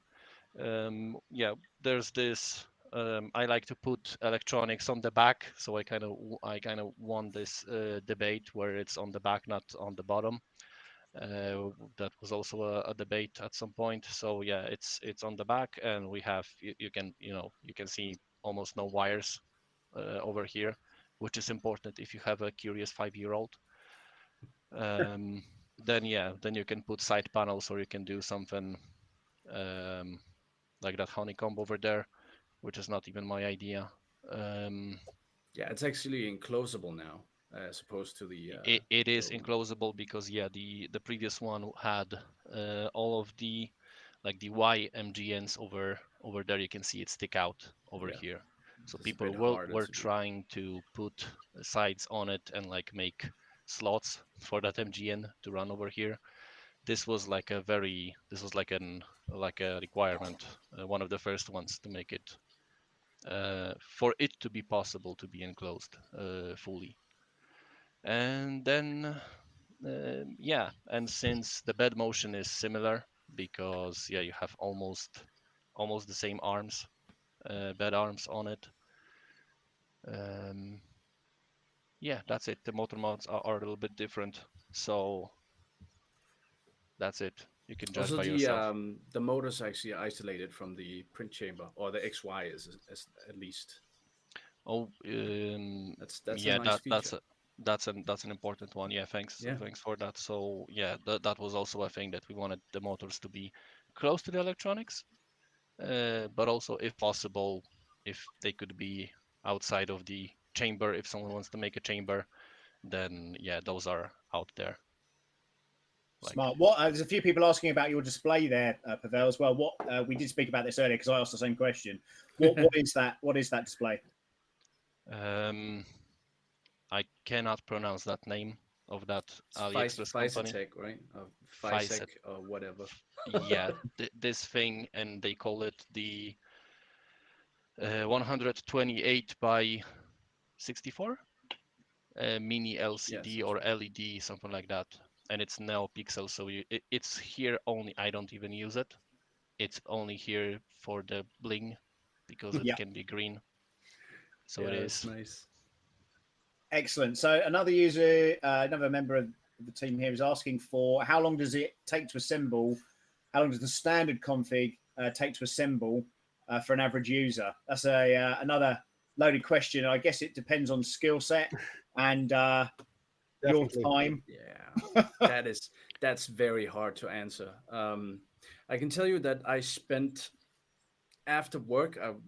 If you assume that you have a full-time job that you need to take care of and a family and whatever, then you can probably get the mechanicals done within, I'd say, around a week, Mm-hmm. including weekends. And then there's the electronics, and depending on what you're doing there. When I assembled my 1.2, there was no actual guide for anything, so I had to come up with things myself. That took a little longer, but now you can follow an actual guide, so you would have that nailed down fairly quickly, I think. Cool. I would say that for most people, 10 hours of total build time is probably a ballpark estimate. Would you agree? Yeah, About 10 hours on average? I'd say so. Yeah. Yes. Yeah, and Probably not too far if off. you're in a situation like me and you have to disassemble it and reassemble it 6 times, then you're getting faster each time. So we can do that. Yeah, just keep building it. Yeah. Do we have a rough release time for the V-Core top? I know it's ballpark stuff at the moment. We don't have a ballpark just yet. We're working on it. I don't have an estimate to give you. It may be short, it may be long, but yeah, I really don't have that confirmed information. Just know I want it too, so I'll be pushing. yeah. And There's many people is, wanting it. We are perfectly aware that we need to release it as fast as we can, and we're working on it. As I mentioned before, at Rat Rig, products are launched as soon as they're ready and never before. and Eduardo made a mod for the Pro for it to fit a MGN12. Yeah, if you want to get the lighter Okay. X entry. Yeah. Cool. Yeah. That answers that one. I've also got another question here. Duet 2 or Duet 3? None of them. Go Clipper. I'm supposed to say that. I'm that annoying guy. Yeah. You can't ask about Duet when Mikkel is on the stream. No, it's I just- mean, it's not he gonna work. must be sunking on his seat like, oh man, really? Duet? What are you talking about? No, they I mean, make there's awesome several hardware. teams. They make great hardware, and their Rep firmware is great as well. It's just not as good as Clipper. It's that simple. Yeah, he Felix? convinced me with this experience. He convinced me I'll tell you what, just before we go back to this Yeah, question, guys, thanks for and, that. what was supposed to happen earlier, this is exciting. What was supposed to happen earlier, and for my guests who might have not seen the stream, I started the stream off and it just went bad. Slow moving images. I did this whole thing, spent half a day editing it. And for this particular individual, I was going to play the start song, but I'm not going to do that. And instead, I'm just going to bring him straight in. It is Mr. Teaching Tech himself. How the devil are you, sir? Hello. Hello. Hi. It's Hi, early morning Michael. there, right? Nice to be speaking to you. Yeah, we can hear you well. I can't actually. Me neither. No, we've Oh, got we no, can't hear him. we've got no audio. We can't hear him. No audio. The good news is this is pretty much everybody's had a calamity with something on this stream. So, I'm feeling good about Yeah. it now. It's, you know, Michael, if you can hear me, maybe you need to, get out of the stream and join again to choose your devices. It may be a good idea. I mean, can this stream get any better right now? I mean, I know, Michael Laws. I mean, most people in this channel, in the community, are going to be starstruck by Michael Laws. I mean, he's a celebrity. I'll wait for him to be on because I want to share something with him too about that. Yeah, super exciting stuff. Teaching Tech. Michael Laws himself is here joining us today. And of course, he's building a V-Core3 right now. He is indeed. So if you guys would like to subscribe to his channel, you'll have the chance of seeing him, who is a very, very knowledgeable and experienced 3D printer user. And he already released the first video. It's a build video of the V-Core3, and it's going to be part of a series with several videos. Mikkel will be very pleased to know that Michael is going to be using Clipper. So those of you who are interested in the SKR and Clipper, definitely you must follow Teaching Tech's channel, and it will be a great way for you to get a bit more acquainted with the V-Core3. Michael's explanations are always spot on, and yeah, we're really thrilled to have someone like Michael. I think he's gone building. off. Yeah, I love some of these questions. He'll come back, I'm sure. Some of these messages, guys. Pavel has a little tear in his eyes. I love this. I just think it's funny. Okay, a Clipper question then while we're on it. Miguel, what board is best? Yeah, so I get this a lot. There are many boards that are great for Clipper, but if you're going with the V-Core3, get an SKR Pro 1.2, because then you'll be able to follow all the guides and you'll basically just be able to put it on an SD card and you're done. It's so much easier. You won't have to bother with pin names or assignments or anything. It would just kind of sort of just work. That's the whole idea of it. So go the SKR Pro and 2209s, they're fine. Cool. Hello, mate. Are you G'day. there, Michael? Well, thank you. Thanks for having me on, Great. guys. Good to see everyone. Hi. Sorry about that. Nice to meet you. Don't Good to worry. see you. Don't worry. We are very sleepy because it's midnight here, but you just woke up, yeah? Yep. It's early in the morning. It's how soon in the morning? How early? It's not super early. 7:45 in the morning. Okay. Okay. Not too bad. We are getting sleepy over here. You're getting started with the day. Yeah, so I already, while you were sorting out your technical problems, I already mentioned that you're building a V-Core3 and that you'll have a series of videos about it, which is very exciting for users that may be interested in using Clipper. So yeah, I think the introductions were done. and thank you very much for joining the stream and talk a little bit with us. I just wanted to have the opportunity to share a little story with you, which is so our the member of our team who takes care of our print farm and takes care of all the prints. He joined the team about a year ago, and when he joined the team, he didn't know anything at all about 3D printing, and most of what he learned was through your videos. So when he learned that you were buying a V-Core3, he was like, whoa. I just wanted to have the chance to share this with you, and it's great because you help so many people worldwide, including people here at RatRig. Thank you for the great work you've been doing. It's awesome. Thank you very much. That's very kind. I suppose as anyone in the public arena is always going to get criticism, and sometimes it's easy to focus on the little sniping comments here and there. So it is really nice to hear that type of thing. Michael, I've got a real quick question for you that is super relevant to your work on the VCORE3 at the moment.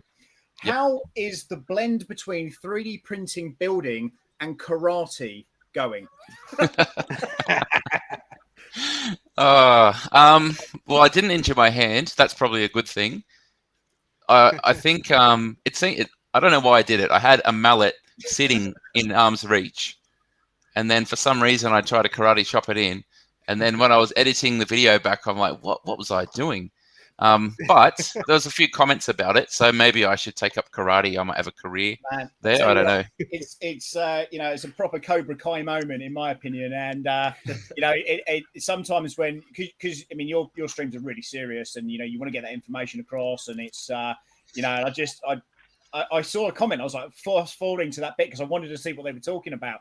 Yeah, sure enough. But rest assured that I think most of the RatRig community will be taking your advice and giving it the chop. But how are you finding the build so far? How are you enjoying it? What are the challenges you've seen so far? Yeah, it's been good. I haven't really had any issues, I would say. I think the instructions are really well done, really easy to follow. It's the same website format as Prusa and some other machines modifications I've done. I like how the color coding in the text and the multiple images where the exploded diagram might be in stages to see it going together. What I did in the first video, I put aside about 2 days to see how far I would get. And then the first of those days was pretty much fixing up the Lowrider 2 to cut the electronics panel. So I got through stages 1 to 6 in just a day. So I reckon I heard just before I joined, I was listening and I heard someone asked how long it would take to build it. So based on how it's gone for me so far, maybe like a weekend if you had both days free to go from start to finish. I don't know, is that realistic? Is that consistent with what you guys have found?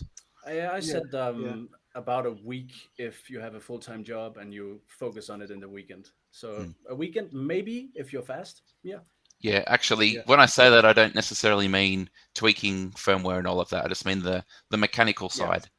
Yeah. So the mechanical side is completely finished by now? Of course, the last not quite. update we had was with your video. Sure. The next video on it will be in a week's time. So I've got a review video on a resin printer tomorrow. And that and the other video I did this week, I've been fairly busy. So I've built a bit more of the bed. I'm up to using the ruler to get the 3Z axes linear rails aligned at the moment. Then I'll put on the bed, and I've been reading the documentation for the EVA carriage. So I think I'm going to go with the orbiter for that.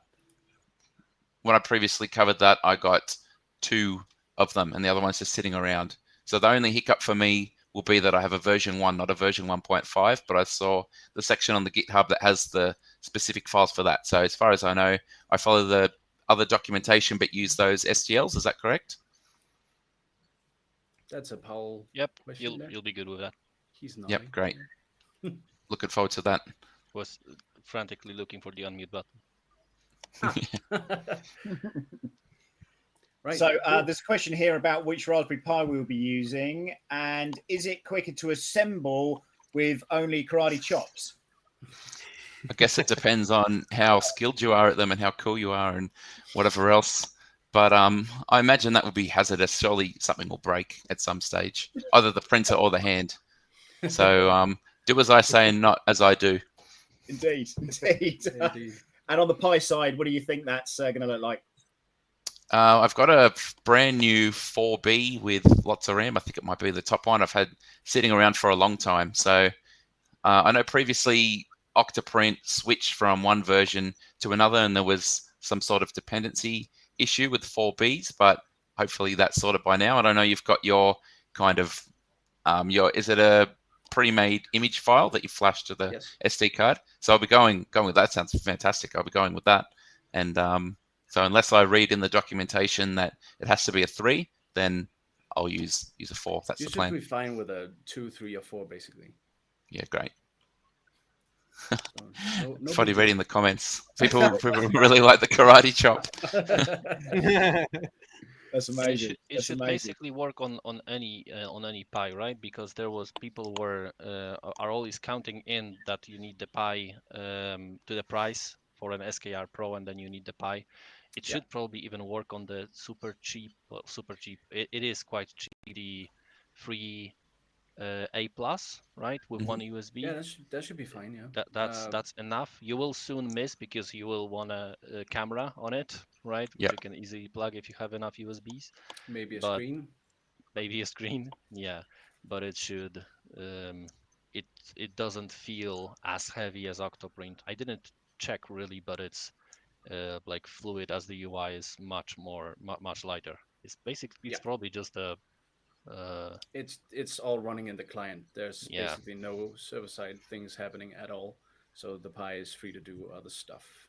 It's Great. basically just Clipper and Moonraker running. I'm really looking forward to Clipper again, because I did a couple of videos on it, just dipping my toe in the water, and like I liked it, but I figured it needed the right type of machine to make the most out of it. So I had a big Delta, and I tried a Lurge mainboard on that, and I liked it enough to keep it in there. So I've been looking for a printer since that would benefit from it, and this was definitely the one. As soon as it was decided I was building this, I'm like, yep, this is the one getting Clipper. And some of my patrons, Tomusky, I saw a comment from him come up before. He'd been posting in our forum about putting the accelerometer on to get rid of ringing. I was like, wow, it just blew my mind. So I have to try this, and I'm really excited. I'm going to do a whole video just on the tuning and that process. Yeah, it's really a game changer, completely. It just changes everything. So you can print twice as fast, and you can't see that you're printing quite twice as fast. It's incredible. The first time you do that, it's quite mind-blowing. So look forward to that. And what it Yep, does. I can't wait. Mikkel was just telling me, yeah, execute this and that. And at some point, it was actually causing the vibrations to the point that you couldn't see them with your naked eye, like 130 hertz. It stopped for me, for example. And then it, calculates how much to pull back on a move, right, to compensate for the ghosting. So it makes it's called input shaping, because it's shaping the signal it's sending to the stepper to counteract the vibration frequencies. So it doesn't actually slow down your print. It just changes the way it moves the motors to avoid certain frequencies. It's pretty cool. Awesome. Is it like I remember in high school physics, you had waves, and then you could have the opposite wave, and the two would combine to make an antinode? Is that kind of how it works? So like this plus that equals flat? Yeah, I'm not totally. I don't completely understand how it works, but it's something like that. You're taking the amplitude you're sending to the motors, and you're modifying it so that you cancel out certain problematic areas. So you're changing the actual wave you're sending to the I thought Mikkel was going to say I didn't go to school. Sorry, I don't know. Well, obviously, Michael, you're sent a lot of printers, and you're prolific with your reviews and all that kind of stuff. Now, obviously, as you full disclosure with what you put on your video and how you came to get involved with RatRig and all that kind of stuff. What's this printer going to be used for, and what do you use the other printers for? In your kind of studio there. Now you're doing this all full time. Yep. I'm all about specificity. If you have enough room and enough printers to do it. So for instance, CR10 Max down the end, you can't see. I've got the big nozzle on it, and I print big functional things that don't need to look that pretty. And it's twice as fast as other printers. And then Prusa Mark III, I have just for PETG. I've got another one modified just for flexibles. I've got the Artillery 3D X1. I tend to do faster PLA prints on that. And then other printers I use, I've got the slicing profile set up for to be a little bit slower if I need high quality. So generally that's how I pick.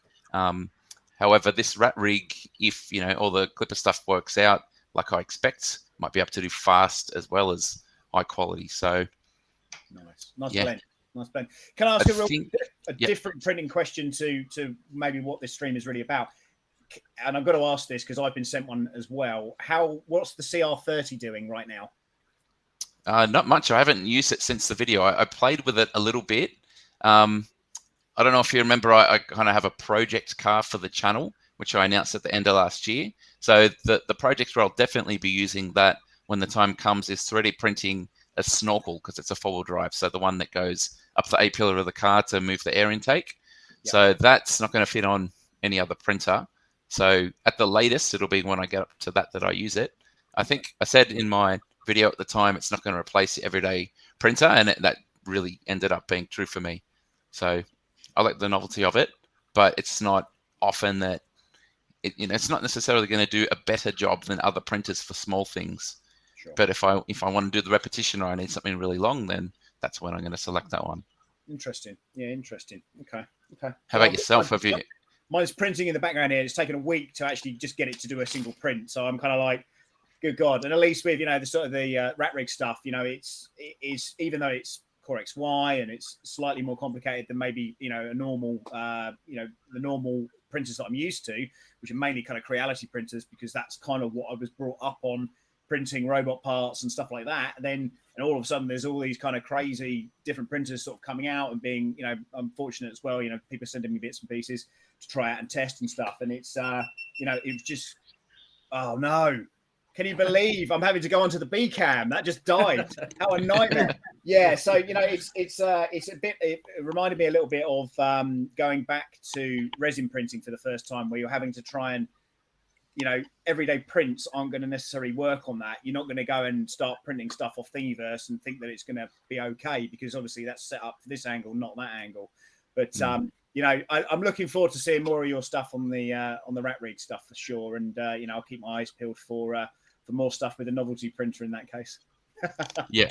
One thing I will say, just on your point over reviewing machines, that's probably one of my least favorite parts of running a YouTube channel.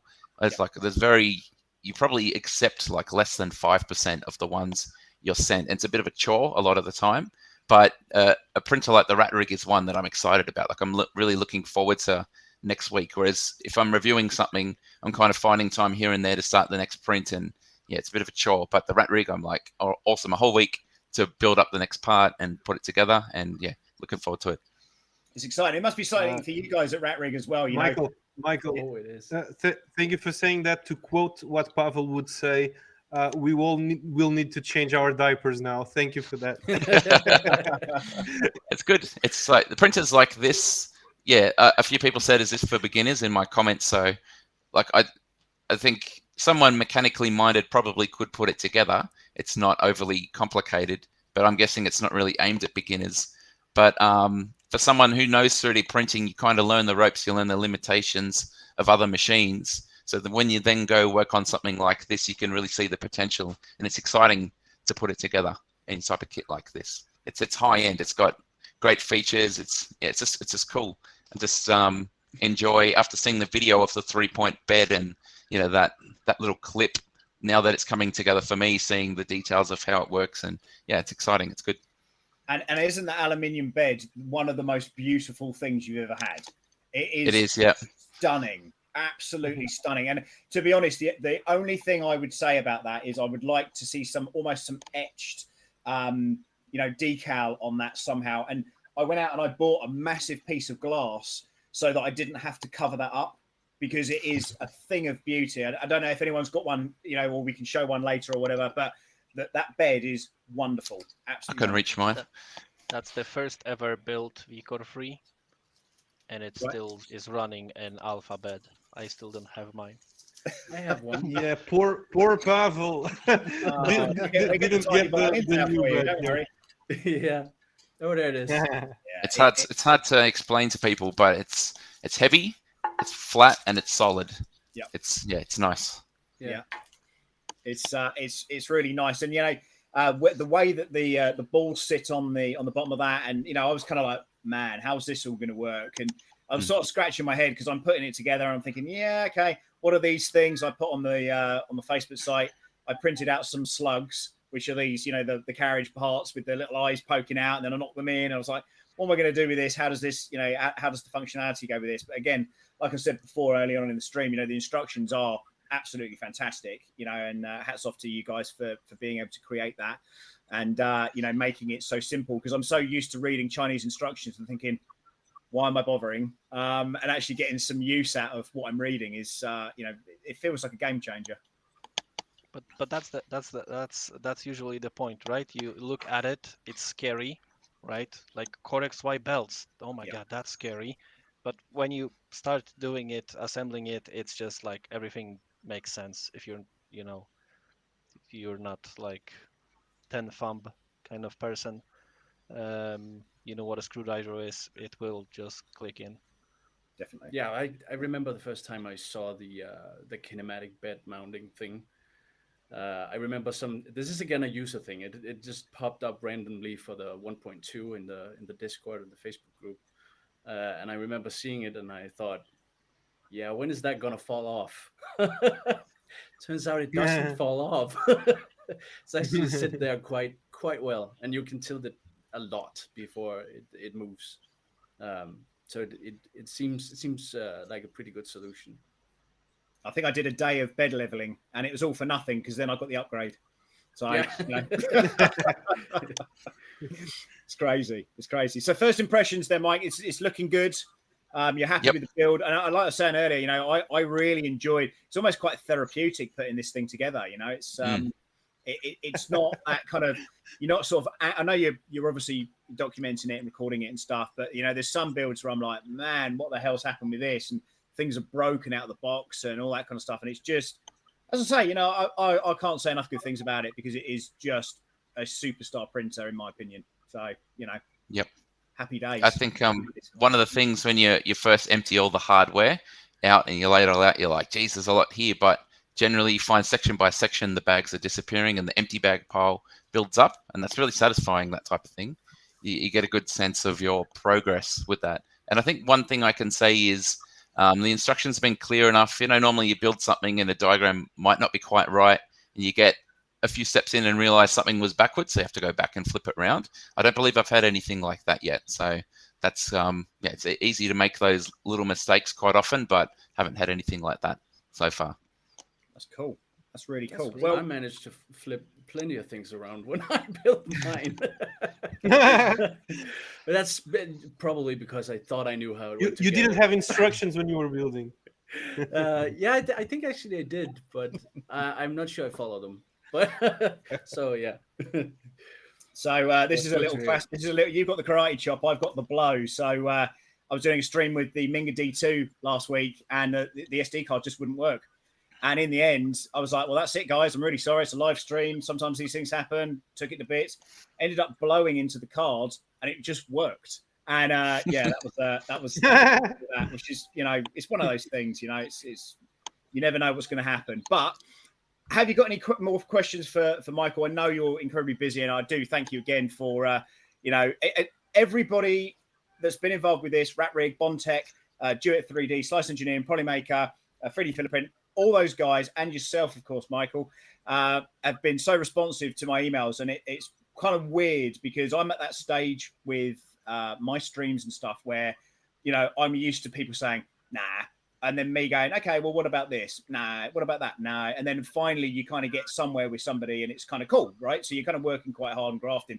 This time around, everybody, I'm doing this with Rat Rig. They've asked this. I want to do that. What do you guys think? And everyone, yeah, okay. And I'm going, what is going on? It's just magical. And to be able to give this amount of stuff away, it's incredible for me. Absolutely incredible. So thank you very much for coming on. Are there any questions, though, before you have to shoot or anything? Let's just say it's thanks to Eva.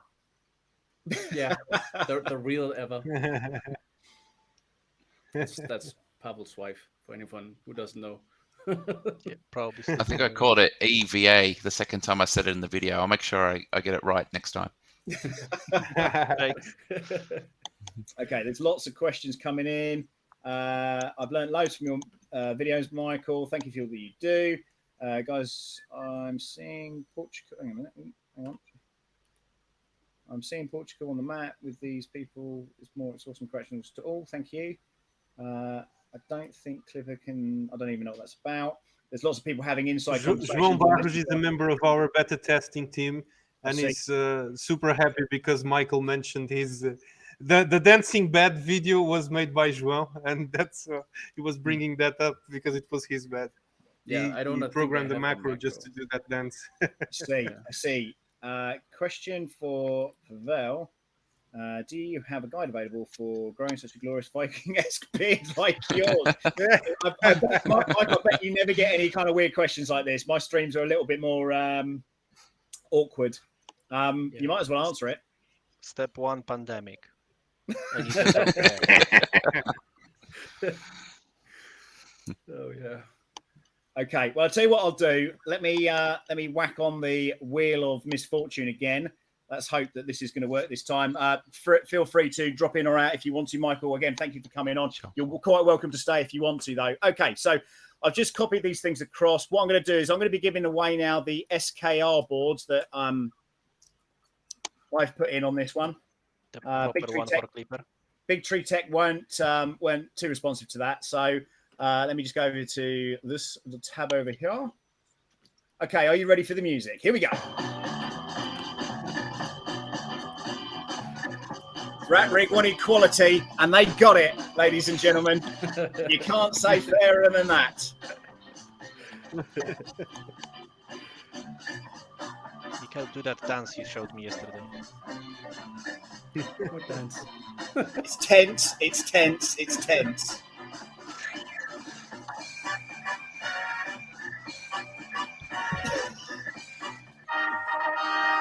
Jamie Cox. I think I know Jamie Cox. He's an R2 builder. In the UK. So lucky me. Okay, so we're going to give away the Duet 5 and secondary board as well. Again, if you're building Rat Rig, this is going to be perfect for you. And I did program how long this went for, so apologies for the time that this goes on for.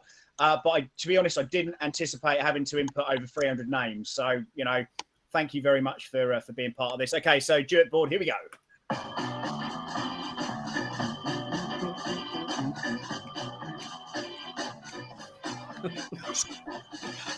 Sam, did you write the music too? No. I'm not that good. I'm disappointed.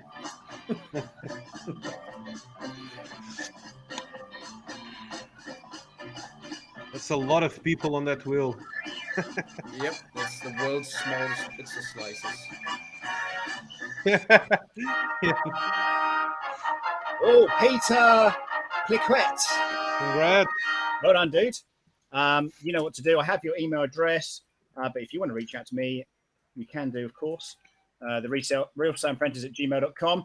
I can't believe I'm having to do another one. Yes, that's right, ladies and gentlemen. Slice Engineering are giving away one of their nozzles. That's right. Can you believe it? Here we go. You can't get this quality anywhere else. I can tell you that for nothing. I like it. It's wonderful. You can see my standard in the background.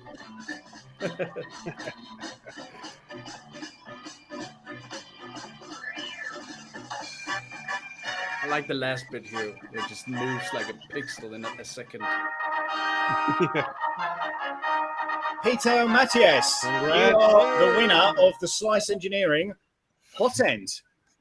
You know what to do. Let me just write your name down, because I can only just about say it, but I certainly won't be able to spell it. Right then, ladies and gentlemen, this is the moment of truth. This is for the V-Minion that is being demonstrated right now by Mr. Pavel. Look at that beauty. Was going to say it wasn't a real Sam Prentice stream. For those who don't know, The V-Minion is our next printer. It's a mini printer, and it's currently in beta testing phase, but it's going to be released really soon. And we're going to give away a mechanical kit of the V-Minion. Once it's launched, we will ship it to the winner. Right then. Any final words before you've got to give one of these away, guys? Good luck. That's the one I was waiting for. Blimey, that was like getting blood out of a stone. Right, here we go. Are you ready? Let's spin that wheel for the final time.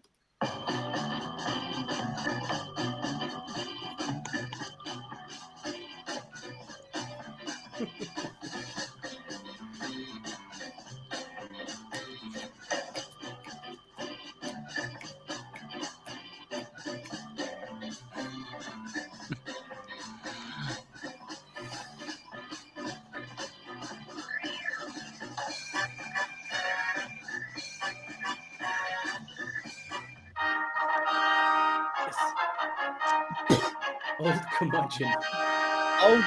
I'm guessing it's Old Comordigan. I don't even know what that is all about. But Congratulations.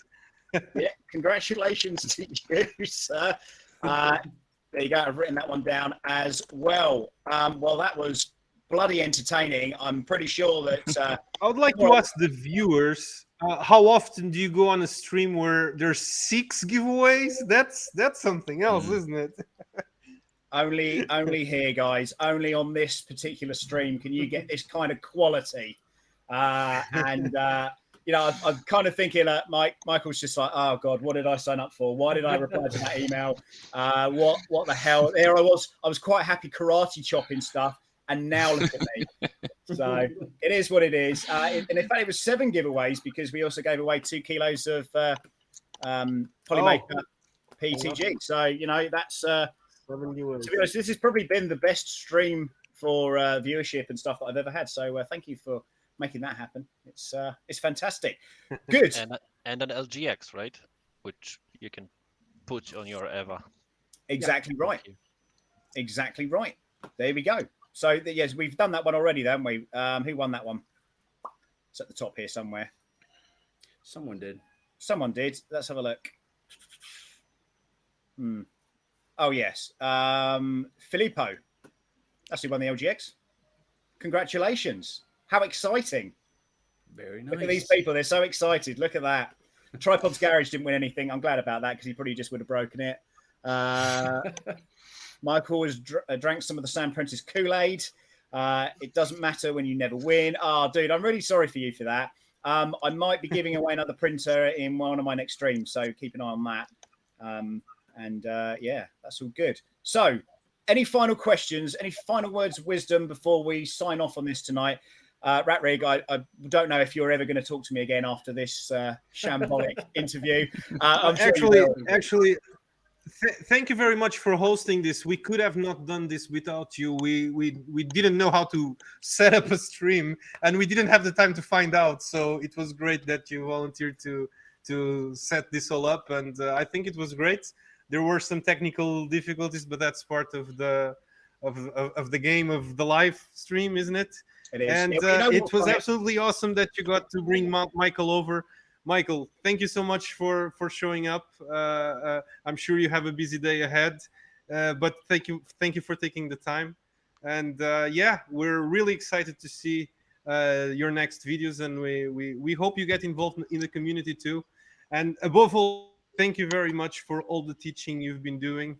I think you have a lot of impact in the world, and it's great. Congratulations for that in your channel. Thank you very much. It's very kind. Thanks for Sam for organizing, for you guys for making a great printer. And Sam, I'm glad everyone said yes to you. And I think that's karma. That's you being a good guy and everything aligning in the world. So well done.